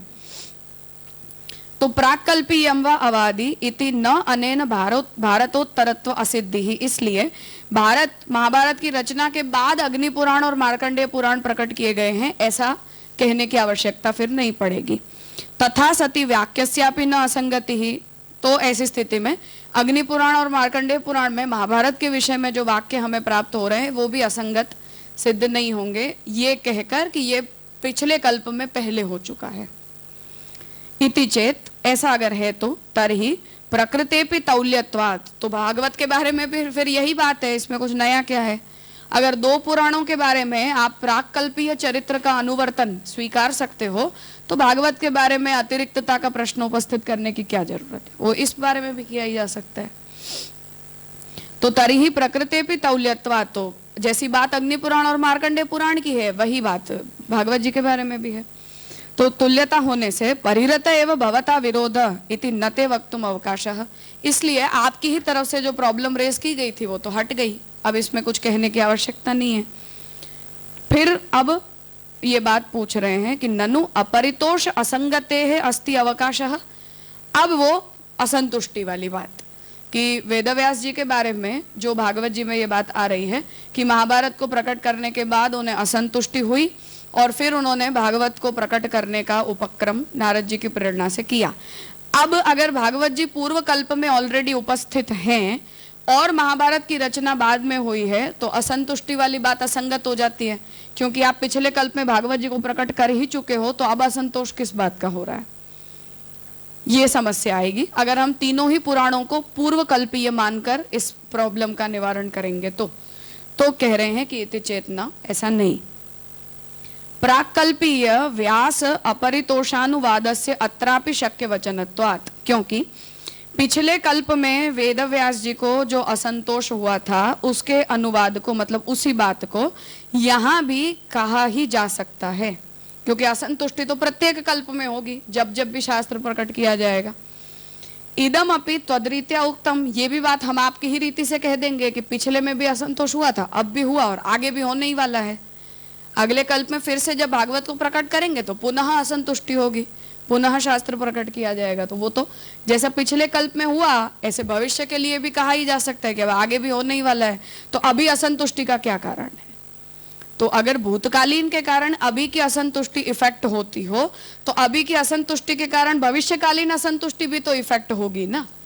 तो हम पिछले के कारण अभी का या अभी के कारण भविष्य का, ऐसा यदि हम प्रवाह असंतुष्टि का और शास्त्र प्रणयन का चलाते रहेंगे तो वो एक एंडलेस प्रोसीजर है, क्योंकि अपने यहाँ वो साइकिल तो कभी बंद ही नहीं होती है, तो कल्प आते ही रहेंगे। ऐसा कभी होना ही नहीं है कि वो कल्पों की साइकिल बंद हो जाएगी, तो चलता ही रहने वाला है। तो हर कल्प में असंतुष्टि होगी, हर कल्प में शास्त्र बनेगा। तो अभी का आगे, आगे का बाद में, पिछले का अभी, ऐसे उसके एक दूसरे के ऊपर के प्रभाव को हम नहीं मान सकते। इसलिए जो भी हमें इस टाइमलाइन का विचार करना है वो कंटेम्पररी कल्प के लिए करना है, पिछले कल्प की बात को आप अभी उद्धृत मत करो। ये पुरुषोत्तम जी का जवाब है। इसलिए अग्नि पुराण और मार्कंडेय पुराण वाली जो आर्ग्यूमेंट है वो उसे हमें कंटेम्पररी कल्प में सिद्ध करनी है। पूर्व कल्प वाला जवाब देकर अगर हम कहेंगे तो वो एक एंडलेस प्रोसीजर की तरह चलता रहेगा, उसका फिर कोई अंत ही नहीं आ सकता है। इसलिए इसी कल्प के विषय में हमें ये कहना पड़ेगा कि मार्कंडेय पुराण और अग्नि पुराण इन दोनों की रचना भागवत जी के बाद की गई है, महाभारत के बाद, भागवत जी के बाद, तो ही ये बात सॉल्व की जा सकती है, ऐसा कहना है। राजा, यहाँ पर मैं ऐसा समझी कि जो कल्प की बात है, अगले अगले कल्प की बात है और पिछले कल्प में वो चलने वाली है, वो बात ऐसी है कि हर कल्प में व्यास जी को असंतोष होता है और भगवत जी प्रकट होते हैं। ऐसा तो नहीं होना चाहिए, क्योंकि व्यास बदलते हैं, इसलिए ऐसा हर कल्प में सब लीला रिपीट ही होती है ना, थोड़े बहुत परिवर्तनों के साथ। लेकिन व्यास भी रिपीट ही होता हाँ, नए आ जाएंगे, नए आ जाएंगे। और तो कल्प में क्या, प्रत्येक द्वापर में ही व्यास नए आएंगे। इसीलिए ये ऐसी शंका यहाँ पर है कि जो भी व्यास बनेगा उसको असंतोष ही होगा और उसके द्वारा भगवत जी प्रकट होंगे ही होंगे, क्योंकि एक कल्प में 1000 व्यास बनेंगे, 1000 बार शास्त्र बनेगा। और यहाँ पर पुरुषोत्तम जी ऐसा कहना चाहते हैं कि ये बात यही कल्प की है, हर बार ऐसे व्यास जी को असंतोष होता है और भगवत जी प्रकट होता है, ऐसा नहीं है। नहीं, ये कह रहे हैं कि ये जो प्रॉब्लम है हमारी कि भागवत जी की रचना कब हुई, अगर सब पुराणों और महाभारत को प्रकट करने के बाद हुई, ऐसा हम कह रहे हैं तो समस्या आ रही है, क्योंकि उससे वो अतिरिक्तता आ रही है। तो पुरुषोत्तम जी ने ये कहा कि मार्कंडेय पुराण और अग्नि पुराण के अंदर महाभारत के वचनों का उल्लेख मिल रहा है, जिससे हमें ये कालखंड में ये कहना पड़ेगा कि वो महाभारत के बाद प्रकट किए गए हैं। और महाभारत के बाद प्रकट किए गए हैं का मतलब है कि भागवत के बाद प्रकट किए गए, क्योंकि महाभारत के तुरंत बाद भागवत जी प्रकट किए गए हैं।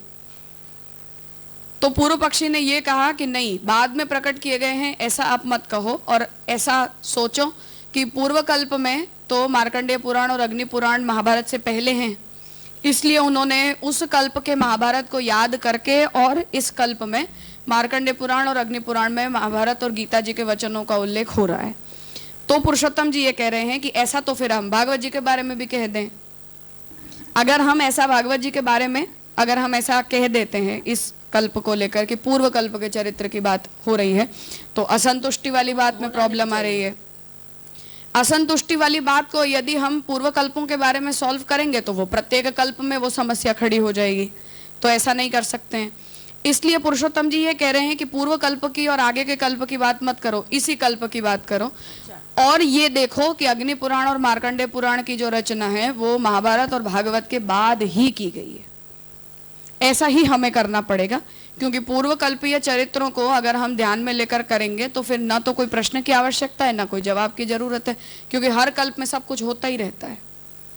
इसलिए पुरुषोत्तम जी ने उस बात को मना किया कि यही है कि मार्कंडेय पुराण और अग्नि पुराण की रचना भागवत के बाद ही की गई है, ऐसा ही कहना पड़ेगा।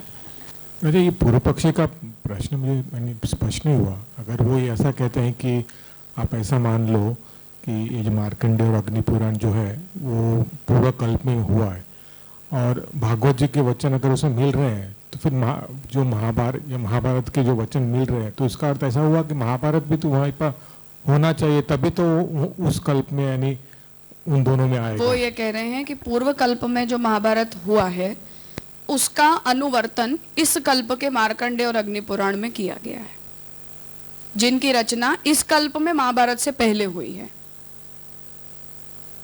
वो ये मान रहे हैं कि महाभारत की रचना हो गई है लेकिन पूर्व कल्प में, और अभी के फ्लो में 17 पुराण बने हैं, फिर महाभारत प्रकट हुआ है और फिर अंत में भागवत जी का प्राकट्य हुआ है, इसलिए भागवत जी लास्ट है। ऐसा वो सिद्ध करना चाह रहा है। और पुरुषोत्तम जी ये कह रहे हैं कि नहीं, भागवत जी लास्ट नहीं है, पूर्व अपर भाव में भागवत जी की लास्ट गिनती नहीं हो रही है। ये बात पुरुषोत्तम जी सिद्ध करना चाह रहे हैं। तो पूर्व कल्प वाला जो पूरा प्रपोजल था उसे पुरुषोत्तम जी कह रहे हैं कि ये तो एक एंडलेस ट्रेट है, तो हर कल्प में कुछ ना कुछ पहले होता ही होता है, इसलिए उसके आधार पर हम नहीं चर्चा कर सकते, हमें इसी कल्प में रचना काल को हमें देखना पड़े। तो हमें यहाँ पर हमारी ऐसी सोच बदलनी चाहिए कि सुबोधनी जी से हम ऐसे ऊपर ऊपर फेस वैल्यू पर ऐसा समझें कि सब शास्त्र प्रकट हो गए, लेकिन व्यास जी को संतोष नहीं हुआ, तब नारद जी के कहने पर उन्होंने भागवत शास्त्र प्रकट किया, फिर उनको संतोष हुआ। तो ऐसी कोरोलरी बिठाएंगे तो भागवत जी लास्ट में आएंगे। तो पुरुषोत्तम जी ये कह रहे हैं कि ऐसे मत समझो, भागवत जी बीच में प्रकट हुए, महाभारत हुआ, भगवत जी हुआ, फिर अग्नि पुराण और मार्कंडेय पुराण बाद में किए गए। तो फिर व्यास के संतोष के बाद ये 2 पुराण प्रकट करने की जरूरत क्या है? व्यास आगे करेंगे कि वो अधिकार का विचार उन्होंने किया कि भागवत जो है वहां से जिन जीवों का काम नहीं बनेगा उन लोगों के लिए कुछ कहने की आवश्यकता उन्हें लगी, और फिर उन्होंने बचे हुए पुराण प्रकट किए। ये एडिशन है। हाँ, जो हमारे इसलिए व्यास जी को जो असंतुष्टि हुई है वो अपने संकल्प की असंतुष्टि है कि मैंने जो पुराणों को प्रकट करने का संकल्प किया है वो सब पुराण इसी प्रकार के हैं, और उसमें भगवान की भक्ति का ऐसा कोई विशद वर्णन नहीं हो पा रहा है और न हो पाएगा, उसका असंतोष उन्हें अभी हो रहा है और भागवत जी प्रकट किए जा रहे हैं। फिर उनके संकल्प में जो बचा हुआ है उन्हें वो बाद में पूरा कर देना। संकल्प का कार्य फिर बाद में पूरा हुआ। और जो लालन जी ने जो बात बताई कि जो भागवत पुराण प्रकट करने वाले जो है व्यास, वो तो भगवान के ज्ञानावतार नहीं थे, लेकिन पूर्णावतार है। पूर्णावतार नहीं है भागवत। और हर कल्प में ऐसा होता है ये समझ नहीं, ऐसा जरूरी नहीं है। यही कल्प में सारस्वत कल्प का जो चरित्र भागवत में हुआ है वहाँ वही बात। यही कल्प में जो भागवत जी प्रकट हुए उसमें ऐसी अपूर्वता है कि पूर्ण पुरुषोत्तम ने खुद ये भागवत जी प्रकट किए। हर कल्प में ऐसा होना आवश्यक नहीं, संभावना है भी और नहीं भी है।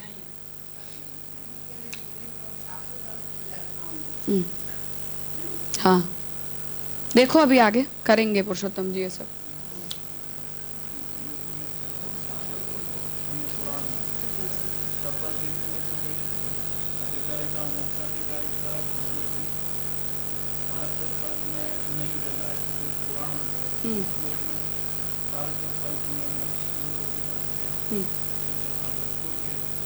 हाँ, सही बात है।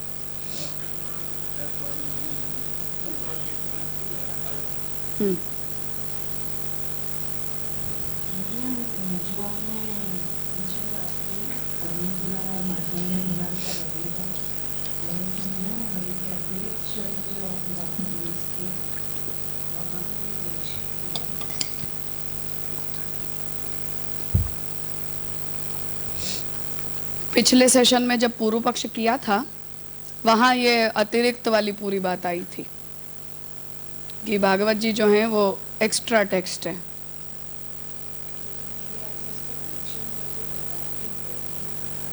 अग्नि पुराण में और मार्कंडेय पुराण में महाभारत का उल्लेख है। इसका अर्थ यह है कि उसकी रचना महाभारत के बाद हुई है, तभी तो उल्लेख मिलेगा। तो भागवत जैसे महाभारत के बाद प्रकट है, ऐसे ही मार्कंडेय और अग्नि पुराण भी भागवत के बाद प्रकट हुए माने जाएंगे। तो अतिरिक्तता का जो आक्षेप भागवत जी के ऊपर आ रहा है वो इन दोनों पुराणों के ऊपर भी आएगा, अकेले भागवत जी पे नहीं आएगा। तो पूर्व पक्षी तो मानने कोई बात तैयार नहीं है। समस्या है ना, पूर्व पक्षी को अतिरिक्तता बता के ये सिद्ध करना है कि भागवत जी 18 पुराणों का पार्ट नहीं है।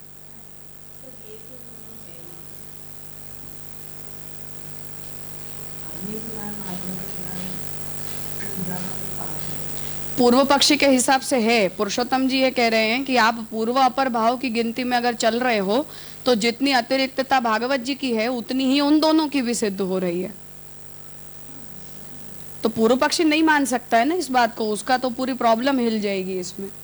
उसे तो केवल भागवत जी को अतिरिक्त सिद्ध करना है, अन्यों को थोड़ी अतिरिक्त सिद्ध करना है। इसलिए उसने पूर्व कल्प वाली बात उठाई। तो पुरुषोत्तम जी ने कहा कि नहीं, वो नहीं, इसी कल्प की बात करो। क्योंकि जो नीति से आप इन दोनों पुराणों की बात कर रहे हो, उसी नीति से हम भागवत जी की बात कर सकते हैं। फिर असंतुष्टि का कोई कारण नहीं है। अगर व्यास जी पूर्व कल्प में भागवत को ऑलरेडी प्रकट कर ही चुके हैं, तो अब इस कल्प में उनको क्यों असंतोष हो रहा है?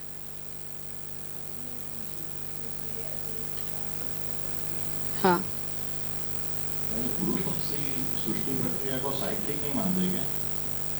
समस्या ये है कि साइक्लिक मानने का बहाना हम कब तक दे सकते हैं? कुछ ना कुछ बातें तो हमें चलते हुए कल्प की भी तो करनी पड़ती है ना। हर कल्प में शास्त्र प्रकट होंगे, तो जैसे पहले हुए हैं ऐसे अभी भी होंगे, आगे भी होंगे। तो इस कल्प में जिस क्रम में शास्त्र प्रकट हुए हैं उसे भी तो हमें सिद्ध करना पड़ेगा ना। पूर्व कल्प में जो हुआ वो हो चुका, नया कल्प है, नई शुरुआत है। अब नए कल्प के अंदर नूतन जब शास्त्र प्रकट होंगे, तो इस कल्प में उस शास्त्र किस क्रम में प्रकट हुए ये भी तो हमें कहना पड़ेगा।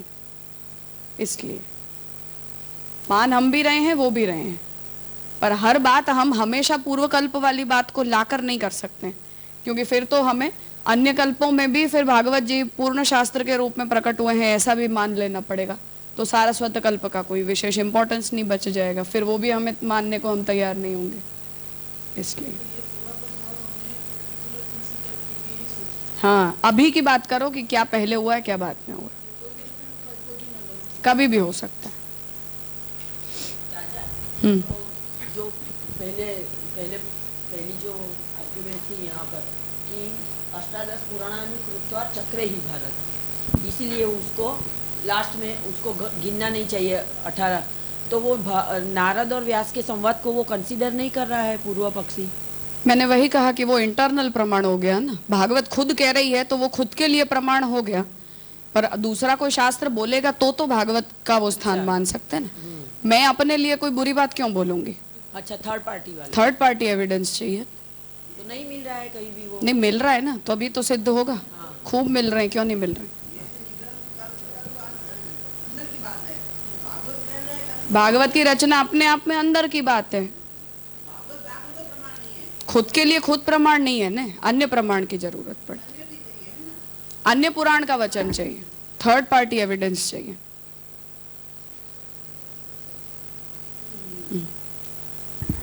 अन्यथा तो चलो कोई शैव को लेके कोई पुराण है, शैव पुराण है, चलो तो उसके ऊपर भी तो कोई ऐसा आक्षेपबाजी चलती है कि नहीं चलती है? ऐसा मैं पूछती हूँ, जैसे हमारे भगवत। हाँ, वैष्णव खूब करते हैं, कोई किसी से कम नहीं। हाँ, तो ठीक कोई है, किसी से कम नहीं, तो अच्छी बात है। सब एक दूसरे पे करते। आनंद है, करो, उसमें क्या चिंता है। शाक तो हम पर करते हैं, हम उन पर करते हैं, वो शैवों पे करते हैं, शैव उन पर करते हैं, सब एक दूसरे में करते ही रहते हैं।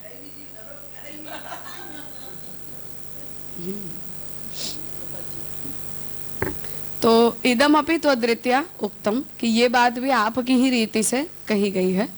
अन्यथा तो अननुमति ही, क्योंकि ऐसे हम प्राकल्पीय सभी बातों को इस कल्प के ऊपर ला देंगे तो अननुमति हो जाएगी। मतलब हम जिस फ्लो में सोच रहे हैं वो फ्लो खराब हो जाएगा। अष्टादश पुराणानि कृतवान इति अष्टादश पुराणानि कृत्वा इति एकम पदम सत्यवती सुत विशेषणम। अब दो पुराणों में दो शब्द मिल रहे हैं, ये वही आपकी सुबोधनी जी और भागवत जी वाली जो हमारी अंडरस्टैंडिंग है उसका रिजोल्यूशन है कि दो शब्द हमें मिल रहे हैं कि 18 पुराणों को कृतवान वेदव्यास जी ने कर दिया इति, और अष्टादश पुराणानि कृत्वा, उनको करने के बाद। कृतवान किए, कृत्वा करने के बाद, अलग अलग प्रयोग हैं दोनों, एक अर्थ नहीं है। एनी टाइम किए, कर चुके, ऐसा कोई भूतकालीन उसका अर्थ करने की जरूरत नहीं है।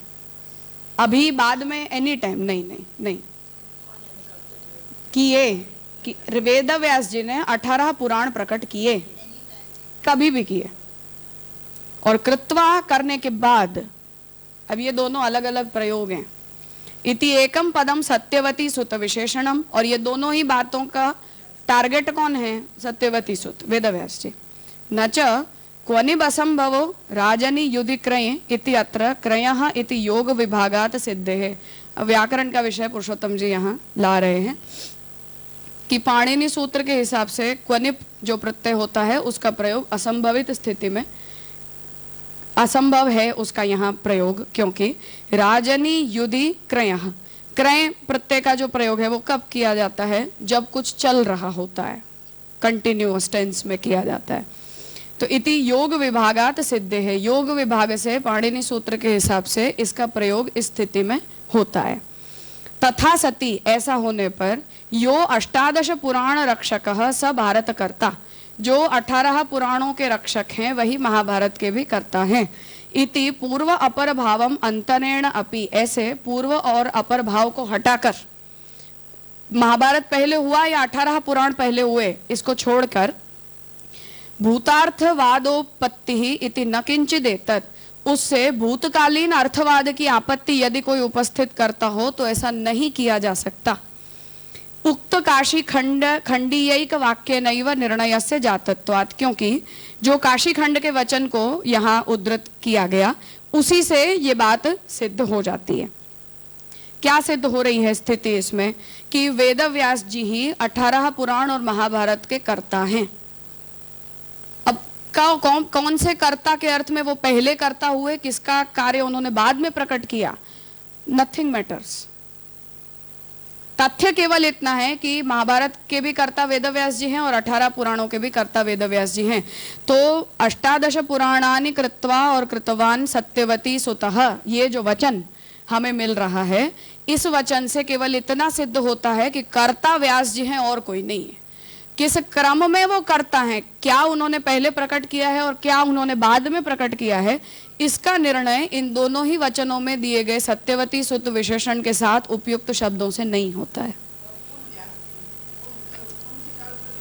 उसका कोई नहीं है, नहीं, वो ये एक जनरल स्टेटमेंट है जो प्रत्येक कल्प में वेदव्यास जी 18 पुराणों को के भी कर्ता होते हैं, रक्षक होते हैं, और महाभारत के भी रक्षक होते हैं। बस इतना ही इससे सिद्ध होता है। भूत भविष्य और वर्तमान की अर्थवाद की आपत्ति को यहाँ उपस्थित नहीं किया जा सकता। अगर ऐसा ही समझना है कि वो दोनों की रचना की, बस तो फिर ये टॉपिक चलेगा कैसे? नारद का संवाद आया, फिर चलने दो ना, ग्रंथ थोड़ी हमारा संपन्न हो गया। अभी हम इस टारगेट पर हैं कि इन वचनों का अर्थ वेद व्यास जी का कर्तृत्व मात्र है। क्या भूतकालीन कर्तृत्व है, क्या वर्तमान कालीन कर्तृत्व है और क्या भविष्यकालीन कर्तृत्व है, ये पुराण नहीं बोल रहे हैं। अपने पुस्तक में क्या है वो पूछना। अरे होने दो, अभी होने दो।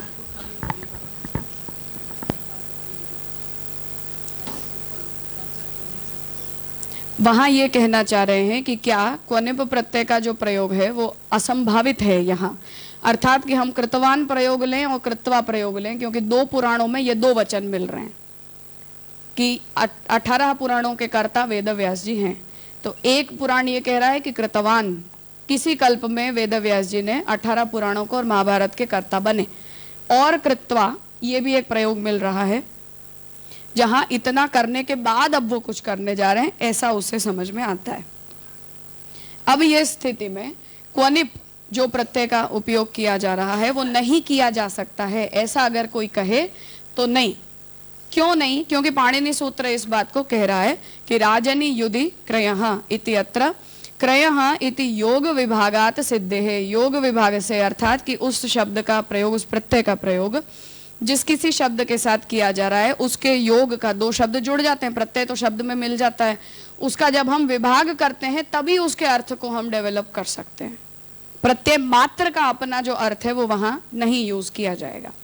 ऐसी स्थिति में यो अष्टादश पुराण रक्षकः स भारत कर्ता, जिन्होंने 18 पुराणों को प्रकट किया उन्होंने ही महाभारत को भी प्रकट किया। इति पूर्व अपर भावम अंतरेण अपि, पूर्व और अपर भाव को छोड़कर भी, उसे साइड करके भी, भूत अर्थवादोपपत्ति ही इति न किंचित एतत्, कोई ये कहे कि इसमें अब पुराण पहले बनाए या भारत पहले बनाया, ऐसा अगर कोई कहे तो ऐसे अर्थवाद की आपत्ति को यहाँ उपस्थित नहीं किया जा सकता है। क्योंकि काशी खंड में जो बात स्कंद पुराण के अंदर महादेव जी कह रहे हैं पार्वती जी के प्रति कि पुराणों के अंदर भूत भविष्य और वर्तमान तीनों ही कालों की बातें आती हैं, इसलिए नेसेसरीली जो पुराण हम पढ़ रहे हैं और उसका वक्ता जब जो बात कह रहा है वो वर्तमान काल प्रयोग में ही कह रहा हो, ऐसा मानने की कोई आवश्यकता नहीं। तो जब पुराण में वो वाक्य आ रहा है, जैसे वेद व्यास जी और नारद जी कुछ बात कर रहे हैं, अब वहां वेद व्यास जी जो कह रहे हैं और नारद जी उनसे जो कुछ भी कह रहे हैं, ये वर्तमान कालिक संवाद है, ऐसा मानने की कोई जरूरत नहीं है। और वहां वेद व्यास जी जो बोल रहे हैं वो अभी की ही रिसेंट बात कर रहे हो, ऐसा भी मानने की कोई आवश्यकता नहीं है। वो मैं 18 पुराणों को बनाने के बाद भी मुझे संतुष्टि नहीं होगी, ऐसी भविष्यकालीन चर्चा भी उसमें उसका अर्थ बन सकता है। जरूरी नहीं कि वो भूतकालीन और वर्तमानकालीन भाषा में ही उसे इंटरप्रेट किया जाए।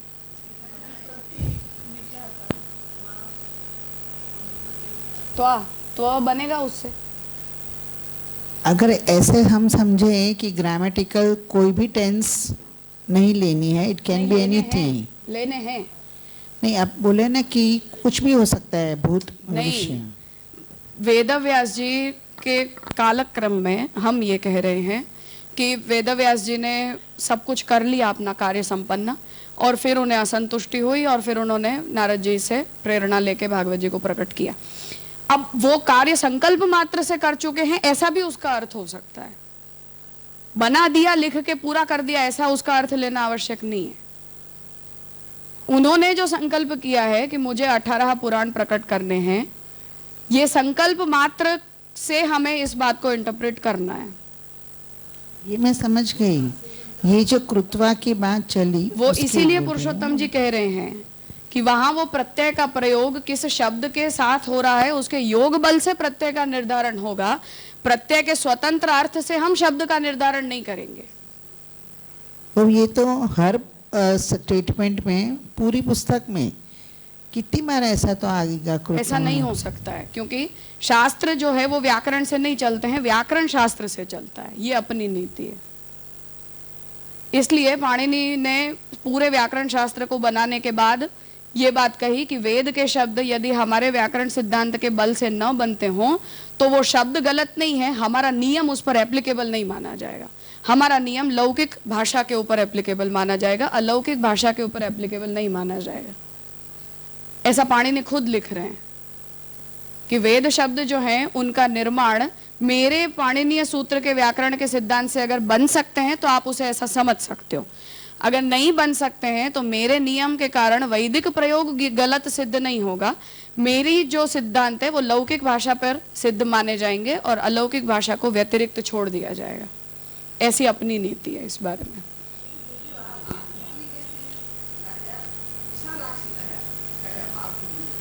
तो विशालाक्षी बनो, तो आपने जो समझाया ना, तो मेरे को ऐसा समझ में आया कि इतना विशाल है ये सब सब्जेक्ट, तो उनको संबोधन कैसे किया? हे विशालाक्षी सुन।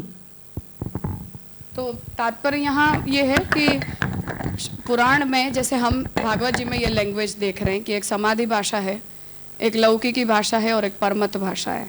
श्याम काका जी ने इस बात को भागवतार्थ प्रकरण के उपक्रम में स्पष्ट किया था कि लौकिक और परमत भाषा समाधि के ब्रैकेट में, समाधि से बाहर की परमत भाषा और लौकिकी भाषा भागवत जी में नहीं है।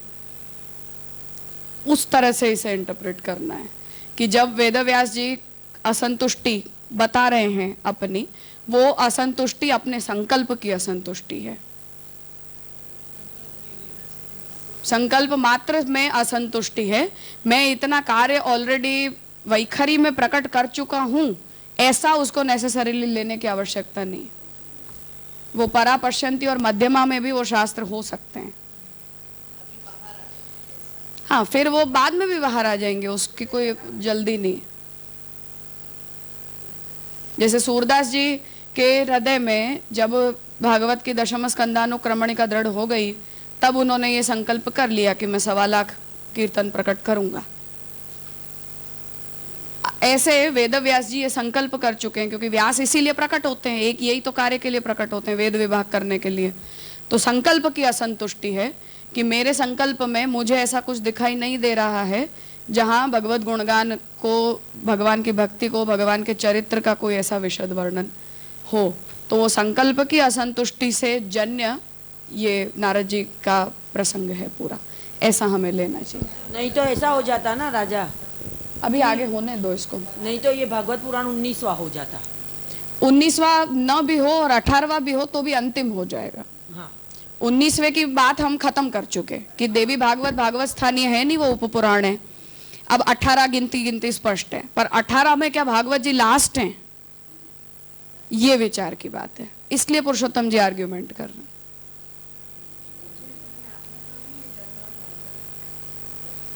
अरे ऑर्डर कब मैटर्स और कब डजेंट मैटर, कंटेक्चुअली है। Sometimes it matter, sometimes it doesn't matter. Matter कब करने वाले हैं वो? जब हमें इस कल्प के चरित्रों की फ्लो को सिद्ध करना है तब इट मैटर्स, कर्तव्य निर्धारण करना है तब इट डजेंट मैटर। उसका प्रामाण्य का निर्धार करना है तब। हाँ, प्रामाण्य का निर्धारण in both the cases clear ही है, उसमें कोई वो बात नहीं। तो it does not matter order, सबका सेम ही प्रामाण्य है, आप ऐसे सोच रहे हो ना? एक सा प्रामाण्य। और यदि भागवत पुराण अंतिम है तो उसमें आपत्ति क्या आ रही है, वो मैं भूल गई थी। आपत्ति ये आ रही है कि फिर जो सामने वाले की ऐसी नीति है कि पिछले जो पहले प्रकट हुए हैं उनके प्रामाण्य को स्ट्रांग मानना चाहिए, बाद में जो आए हैं वो सब उनकी संगति से प्रमाण माने जाएंगे, ऐसा जो विचार है उसमें हम भागवत जी को नहीं फंसाना चाहते।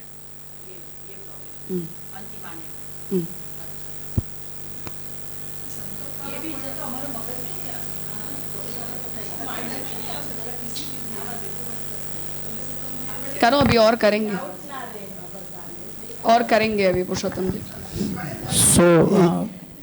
जे इसका मतलब ऐसे हो सकता है कि मतलब व्यास जी और नारद जी का जो कॉन्टेक्स्ट है, सो इफ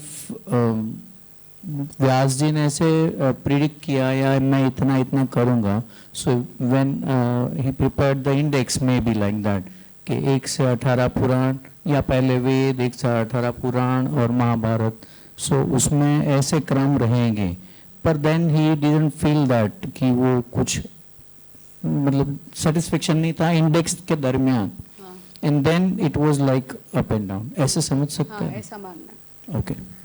और वो असंतुष्टि इन बिटवीन हुई है, चलते में हुई है। क्योंकि समस्या क्या है कि 18 पुराणों के नाम, उनकी साइज, इन सब का उल्लेख तो हर पुराण कर रहा है, तो जो भी पहला है वो भी कर रहा है और जो आखिरी है वो भी कर ही रहा है। तो पहले पुराण की रचना मात्र से ये संकल्प में है, और महाप्रभु जी का पुराण प्रकरण में जो स्पष्टता है उसे यदि हम देखते हैं तो पुराण एक ही है, केवल 18 है, केवल उसके चैप्टराइजेशन है, अलग अलग टेक्स्ट ही नहीं है वो।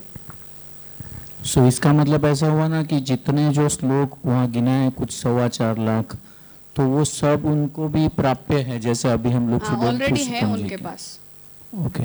क्योंकि महाप्रभु जी वहाँ यही कह रहे हैं कि जैसे एक वेद को विषय के अनुरूप 4 विभागों में बांटा गया है, उसी प्रकार से पुराण भी एक ही है, 18 नहीं है। हाँ। एक ही है पुराण पूरा, और फिर उसका 18 विभागों में तो चैप्टराइजेशन व्यास जी ने किया, प्रकट कुछ भी नहीं किया है। राइट। अब अगर वो चैप्टराइजेशन कर रहे हैं केवल, तो जब पहला चैप्टर भी बना रहे हैं तो आगे के चैप्टर आदमी की नजर में तो होते ही है ना। राइट।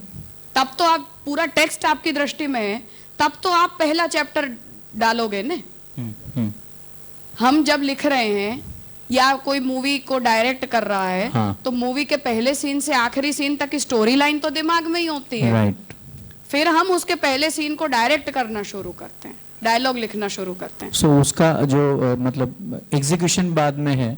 एग्जीक्यूशन बाद में है, संकल्प तो जब मूल पुराण, क्योंकि जैसे वेद श्रुति है वो शब्द ब्रह्म है, उस तरह से मूल पुराण भी भगवान की ज्ञान शक्ति है जो एकमात्र है पूरा टेक्स्ट परावाणी के अंतर्गत। वो व्यास जी को प्राप्त है ज्ञानावतार होने के कारण, तो उनकी दृष्टि में पूरा टेक्स्ट है कि पहले से अंत तक इसकी स्टोरी लाइन को कैसे चलाना है। अब जब वो 18 विभाग कर रहे हैं तो केवल चैप्टर्स ही तो डाल रहे हैं, बना थोड़ी रहे हैं कुछ नया। तो जब वो चैप्टर्स डाल रहे हैं तो पहले से 18वें चैप्टर तक का पूरा उनकी दृष्टि में तो है ही। तो पहला, दूसरा, तीसरा करते करते मानो उन्हें ऐसा लगा कि ये फ्लो कुछ ठीक नहीं चल रहा है। वो टाइम पे बीच में नारद ये जी की घटना बात आ घटे, गई, बस, और exactly। वो बात को एग्जीक्यूटिवली 4th अध्याय में कहा। बस बस ठीक है। हम 18 पुराणों को 18 अध्याय मानकर चलो, एक ही टेक्स्ट है वो। तो व्यास जी की दृष्टि में तो पूरा टेक्स्ट होगा ना, नहीं तो आप पहला चैप्टर कैसे निकालोगे सब्जेक्ट के डिवीजन में। एकदम क्लियर हुआ।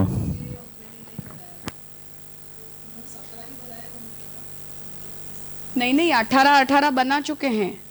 पर जैसे सूरदास जी ये कह रहे हैं कि मैं चाहता हूं भगवत लीला को गाना, लेकिन पता नहीं है, ऐसे संभव है कि उसकी फ्रेमवर्क वेदव्यास जी को, क्योंकि तब तक वो अंशावतार है ना, तो अंश होने के नाते ज्ञान का पूरा पार्ट तो व्यास जी को उपलब्ध नहीं है, वो तो भगवान के पास है, उसकी जिज्ञासा है, कुछ इनकम्प्लीटनेस। समझ में आया कि नारद जी ने तो पुराण नहीं किया, ऐसा नहीं कहा, लीला गान नहीं किया भगवान का, ऐसा।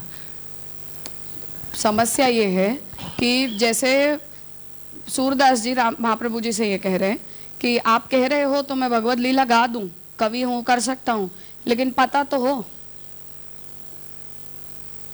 अब वेदव्यास जी भी पूर्ण ज्ञानांश तो है नहीं, ज्ञानावतार हैं, 5 मिसिंग हैं अवतार में, अंशावतार होने के कारण। अब अंशावतार होने के कारण जो भगवान का पूर्ण आविर्भाव है, उस पूर्णता का बोध उन्हें अपने अंशावतार के दायरे में नहीं हो सकता है। उसकी पूर्णता को अब जरूरत है उसे पूरा करने की, इसलिए वो नारद जी का सहारा ले रहे हैं। और फिर समाधि में उन्हें भगवत लीलाओं के दर्शन हो रहे हैं, और फिर जो भागवत जी में सारस्वत कल्पीय पूर्णावतार के चरित्र का जो आलेखन किया गया है, वो व्यास जी ने पूर्णावतार होने के नाते किया है, अंशावतार होने के नाते नहीं किया है। ऐसे हम इसकी संगति बैठा रहे। बस बस बस, फिर नहीं है, उसके बिना ये प्रॉब्लम सॉल्व नहीं हो सकती है ना।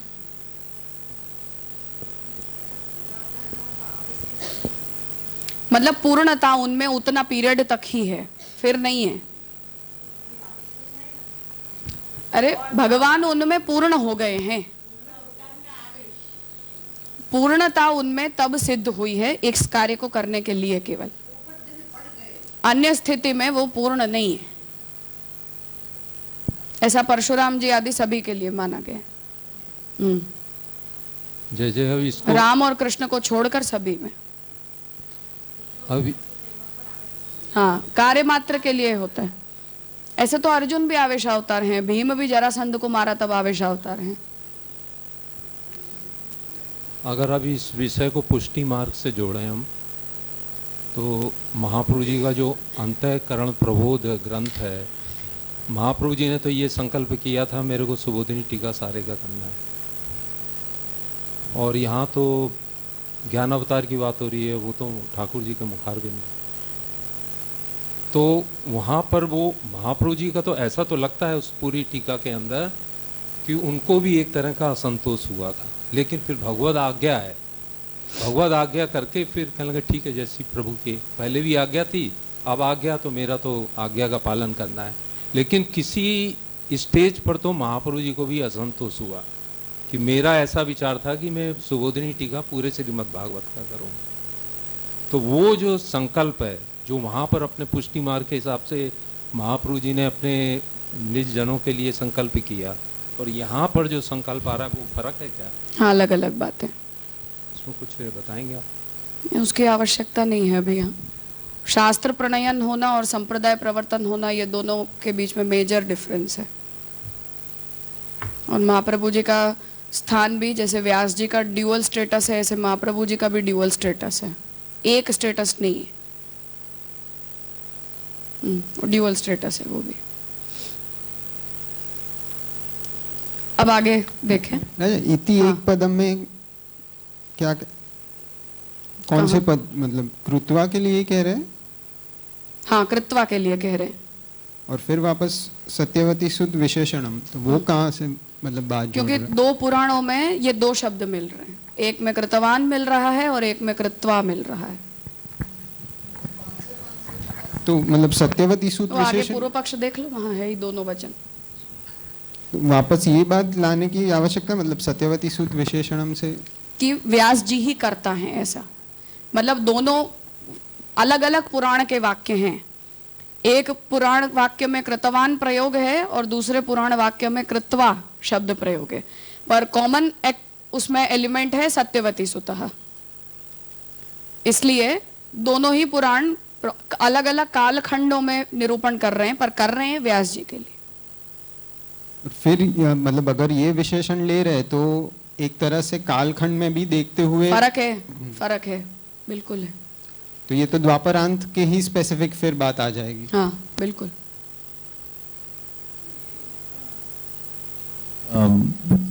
निर्णस्य जातवात, उसका क्या मतलब अनुवाद होगा? किसका? निर्णयस्य जातत्वात्, निर्णय के हो जाने पर, हो जाने से पंचमी प्रयोग है।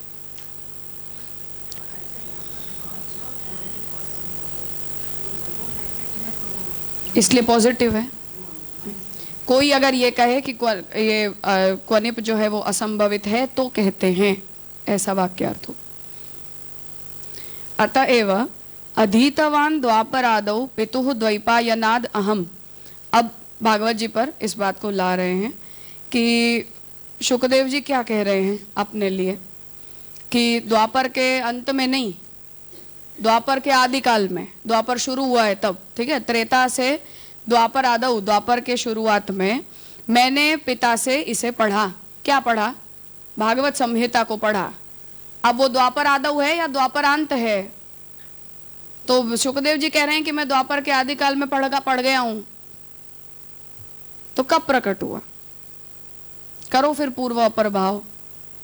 शुकदेव जी क्या कह रहे हैं कि अधीतवान द्वापरादौ पितुः द्वैपायनाद अहम, कि मैंने इसे द्वापर के आदि काल में पिता से पढ़ा, कृष्ण द्वैपायन व्यास से पढ़ा। इति कलौ नष्ट दृशाम एष पुराणार्को अधुना उदितः। और फिर ये बात कही जा रही है कि कलिकाल के अंदर सब कुछ नष्ट होने वाला है, ऐसा देखकर पुराण रूपी अर्क को, जो हमें जीवन दान दे सकता है, दवाई कहने का मतलब, तो पुराण रूपी अर्क को, सूर्य को, अधुना उदितः, वो अभी उदित हुआ। अब द्वापरांत में हुआ या द्वापर आदौ में हुआ? दो वाक्य हैं हमारे पास।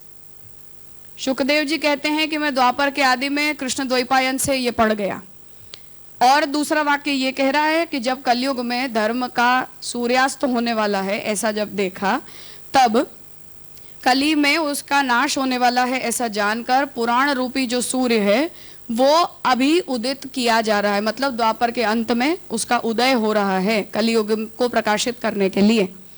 इति वाक्य द्वयम अपि संगच्छते। ये दो वाक्य हमें एक ही भागवत में मिल रहे हैं, दूसरे पुराण की भी बात नहीं है। अब क्या भूतकालीन है, क्या भविष्यकालीन है और क्या वर्तमानकालीन है, इसका निर्णय आप इन दोनों वाक्यों की एक वाक्यता से कैसे करोगे? द्वापर आदौ पाठस्थ कल्यादौ शुकेन प्रचार रूपस्य उदयस्य विशदी भावात्।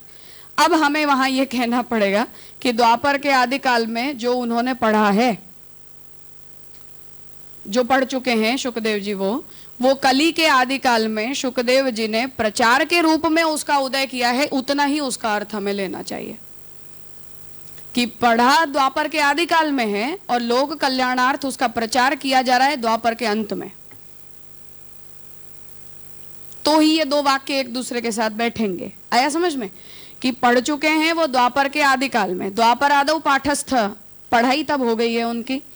अब कल्यादौ, कली के आदि काल में, शुकेन प्रचार रूपस्य उदयस्य विशदी भावात्, और अब शुकदेव जी के द्वारा प्रचार के लिए कली के आदि काल में उसे लोक कल्याणार्थ प्रकट किया जा रहा है।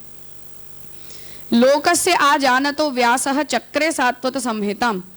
लोगों की आगे की स्थिति को जानते हुए वेदव्यास जी ने इस सात्वत संहिता को किया। इति तु काल अनुक्ते है। अब यहाँ काल तो नहीं लिखा है कि वेदव्यास जी ने कब सात्वत संहिता की, चक्रे सात्वत संहिताम, बस कब की, इसका जवाब ये वाक्य नहीं दे रहा है कि द्वापर में आदि में की या सतयुग के आदि में की या त्रेता में की या द्वापरांत में की, इसका कोई उल्लेख यहाँ नहीं है। केवल वेदव्यास जी ने सात्वत संहिता को लोक कल्याणार्थ प्रकट किया, बस इतना ही, कर्तृत्व मात्र का इसमें उल्लेख है। इति तु काल अनुक्ते है, इस वाक्य में काल न कहा गया होने से व्याख्यात प्रायमेव अतः न कोपि शंकालेशः। इसलिए केवल व्याख्यान मात्र कलयुग के प्रारंभ में किया जा रहा है, द्वापरांत में किया जा रहा है, इसलिए इस बारे में कोई शंका नहीं है। प्रकट कब किया इसका कोई उल्लेख भागवत नहीं दे रही है।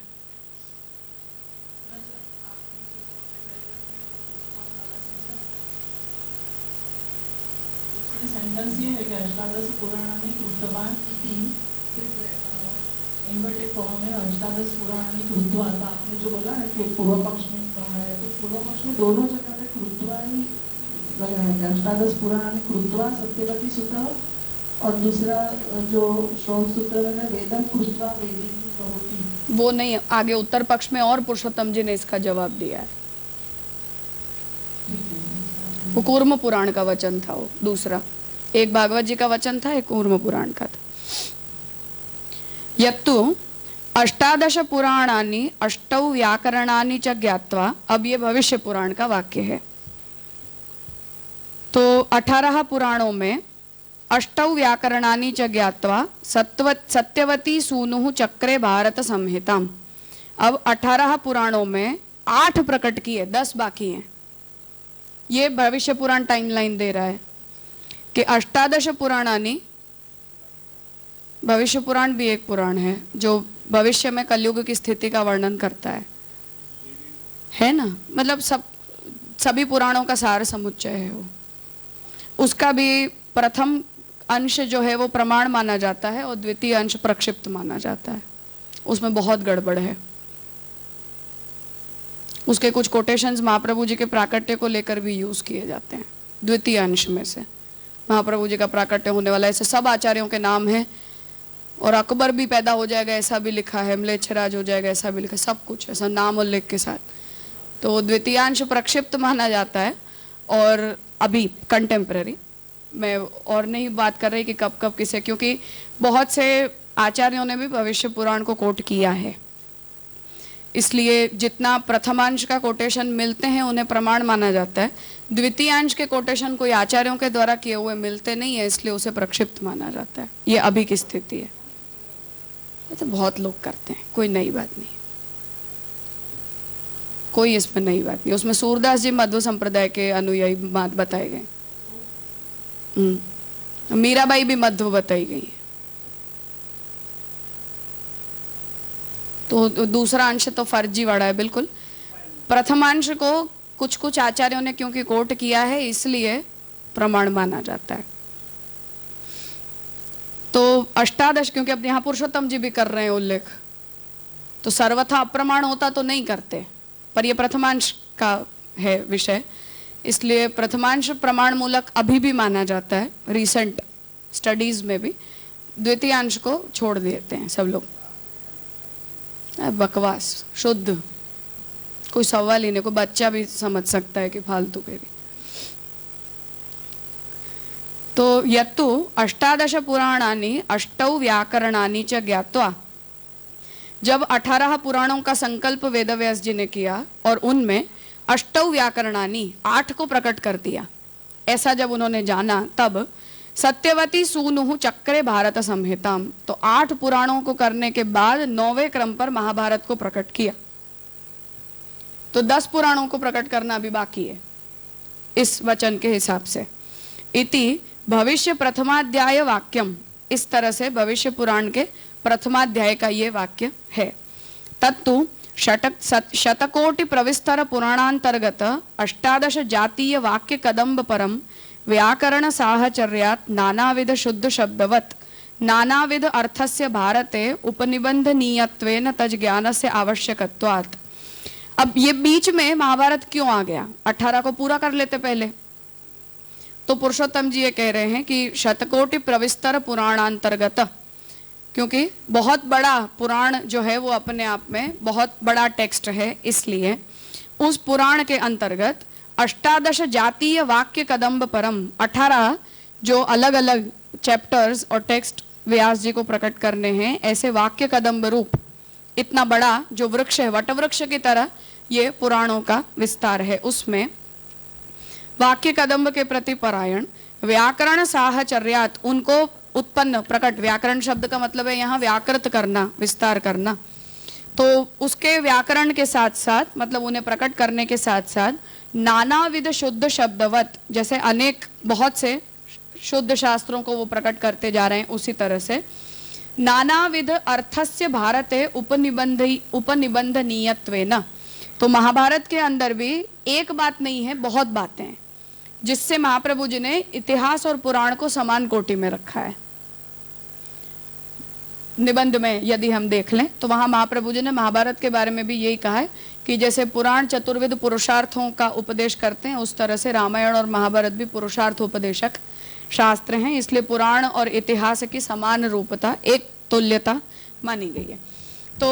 तो जैसे पुराणों के अंदर भी बहुत से अर्थों का विचार किया जाता है, उसी प्रकार से महाभारत में भी उपनिबंधनीयत्वेन, उसी तरह से महाभारत में भी बहुत से अर्थों को सम्मिलित करने के विचार से तज ज्ञान से आवश्यकत्वात्, इतिहास का भी ज्ञान पुराण के ज्ञान के जितना ही आवश्यक है, ऐसा मानने के कारण न तो सर्व स्वकर्तृक तत्परम, इसलिए आवश्यक होने के कारण केवल खुद कर्ता होने के नाते तत्पर हो रहे हैं ऐसा नहीं है, पर उन्होंने उसके विचार को भी पुराण के विचार के तुल्य वेदव्यास जी ने माना। इसलिए शतकोटि प्रविस्तर ज्ञानेन एवं चारितार्थ्येन, तो शतकोटि प्रविस्तर जो पुराण है उसकी चरितार्थता तब होगी जब इतिहास ग्रंथ भी प्रकट हो जाएंगे। तो रामायण प्रकट वाल्मीकि जी करेंगे, एक महाभारत को प्रकट करना वेदव्यास जी का कार्य है। तो पुराण का जो पर्पस है धर्म निरूपण करना, वो तब फुलफिल होगा जब महाभारत को भी प्रकट कर दिया जाएगा, अन्यथा वो इनकम्प्लीट रहेगा। इस विचार से उसकी जो चरितार्थता है वो तभी होगी, ऐसा जानकर एतज ज्ञान से अनावश्यकतया तत्कथन अनुपयोगात् असर्वज्ञत्वापादकत्वात् च, और इसके ज्ञान को कोई मान लो अनावश्यक कह दे, फिर से वो अतिरिक्तता वाली बात पर कि 18 पुराण बना दिए, फिर महाभारत को तो अतिरिक्त शास्त्र के रूप में प्रकट किया, इसलिए महाभारत अनावश्यक है और उसका कहने, उसका जो कथन है वो भी अनुपयोगी है, ऐसा समझ लेगा कोई व्यक्ति तो असर्वज्ञत्व की आपत्ति उपस्थित हो जाएगी, वो सर्वज्ञ नहीं माना जाएगा। क्योंकि इतिहास और पुराण के साथ जब वेदाध्ययन किया जाता है तब अध्ययन की संपन्नता मानी जाती है। उस आपत्ति की उपस्थिति किसी व्यक्ति के मन में न हो जाए, इसलिए बीच में महाभारत का प्राकट्य का संकल्प वेदव्यास जी ने किया।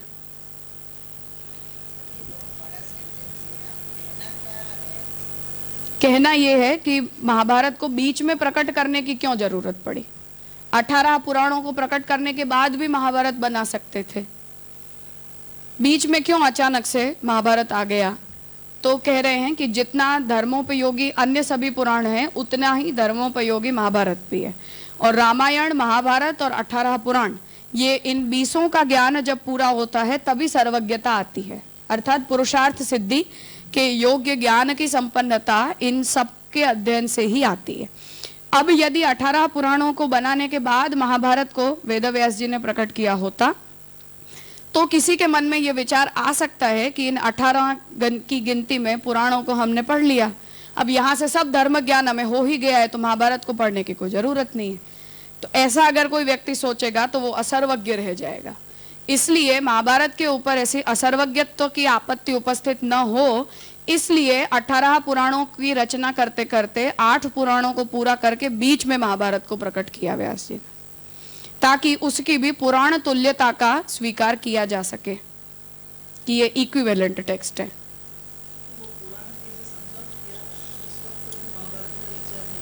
था संकल्प का ही पार्ट है, इसीलिए कह रहे हैं ना कि महाभारत भी बीच में हुआ है तो 10 बाकी हैं भविष्य पुराण के हिसाब से, तो अकेला भागवत बाकी है ऐसा थोड़ी है, 9 और बचे। भविष्य पुराण क्या कह रहा है कि 18 पुराणों में 8 पुराणों का व्याकरण करने के बाद वेदव्यास जी ने जो है वो भारत संहिता को प्रकट किया, तो 10 पुराणों की रचना अभी बाकी है, उसमें एक भागवत भी है और अन्य 8 और हैं, 9 और हैं। तो अकेला भागवत अतिरिक्त टेक्स्ट के रूप में अंत में नहीं लिखा गया है, 9 और बाकी हैं उसके बाद भी। तो अगर हाँ तो महाभारत को प्रकट करेंगे, फिर भागवत को प्रकट करेंगे और फिर 9 बचे हुए पूरे किए जाएंगे, ये क्रम बन रहा है भविष्य पुराण के हिसाब से, ये कहना चाह रहे।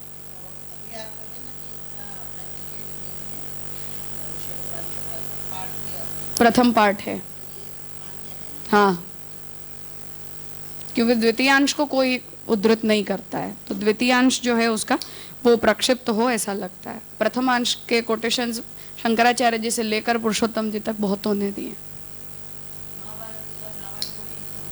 नहीं, रामायण वाल्मीकि जी की कृति है ना, तो वो तो त्रेता में हुआ है ना, द्वापर में कहाँ हुआ है?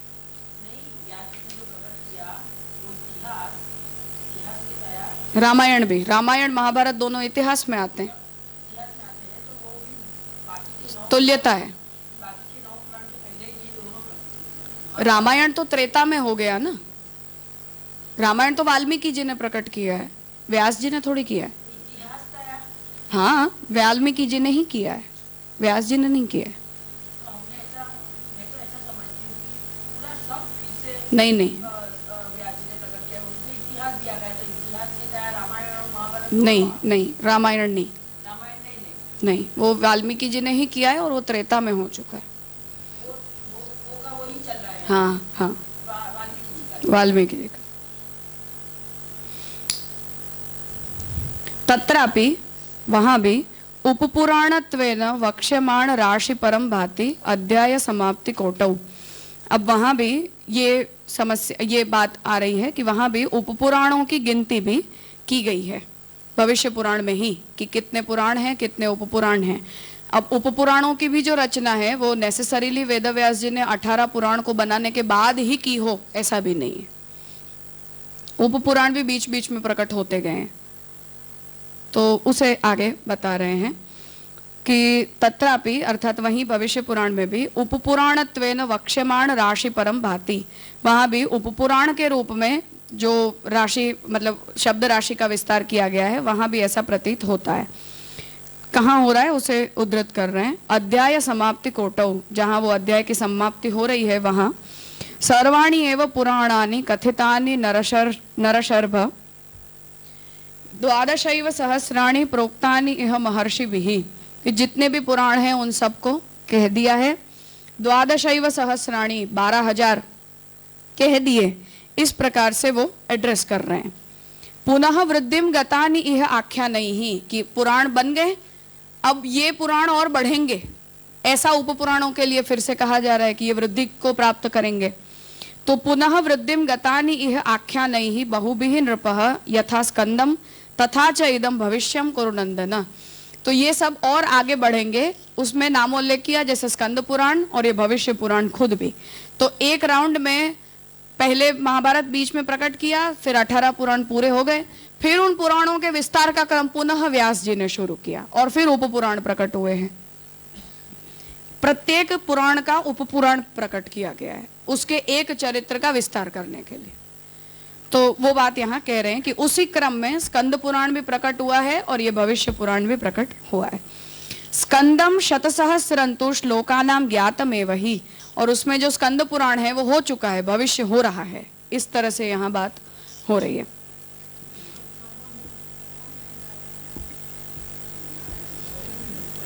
परीक्षित जी के लिए, हाँ, शुकदेव जी परीक्षित जी को कह रहे। तो स्कंदम शतसहस्रंतु श्लोकानाम ज्ञातमेव ही भविष्यम एतद ऋषिणा लक्षार्धम संख्यया कृतम, और 50,000 श्लोकों में भविष्य पुराण को प्रकट किया गया, ऐसी गिनती वहां बताई जा रही है। शब्द राशि मतलब बहुत बड़ा है ना, इसलिए। इति उपपुराण प्रसंग दर्शनात्, तो यहाँ स्कंद पुराण भविष्य पुराण खुद अपने आप को उपपुराण के रूप में बता रहे हैं। अर्थात कि पुराणों को प्रकट करने के बाद भी व्यास जी रुक नहीं गए।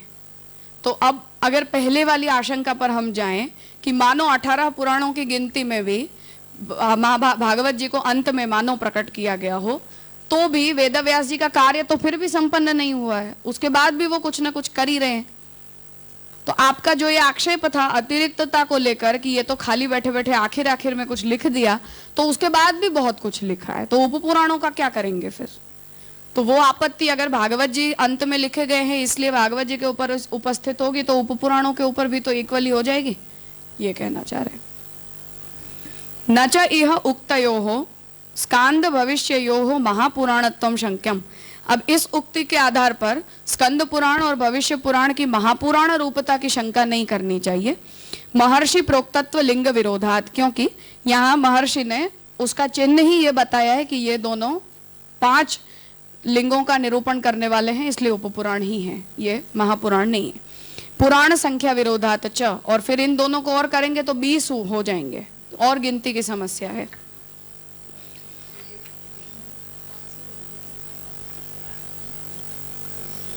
सर्ग होता है, स्थान होता है, मनवंतर होता है, उसके बाद मुक्ति और आश्रय, 5। हाँ,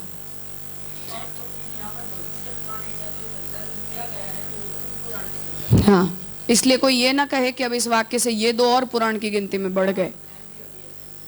हाँ, इसलिए पुरुषोत्तम जी ने स्पष्टता की कि ये उपपुराणों की ही गिनती में है। चतुर्दशम भविष्यम स्यात् तथा 500 शतानि च 81 सहस्रकम स्कांदम इत्यादि वाक्यात। और भागवत जी में भी इन दोनों ही पुराणों की श्लोक संख्या को लेकर स्पष्टता आ रही है कि चतुर्दशम भविष्यम स्यात्, कि 14 जो हैं वो भविष्य पुराण के होंगे, तथा 500 च, और फिर 500 और होंगे, 81 सहस्रकम स्कांदम, और 81,000 श्लोक संख्या में स्कंद पुराण प्रकट होगा। इस प्रकार से भागवत जी में भी इनकी उपपुराणों की श्लोक संख्या को लेकर वर्णन मिल रहा है हमें, जो भविष्य पुराण के प्रथम खंड के वचनों के साथ अलाइन हो रहा है।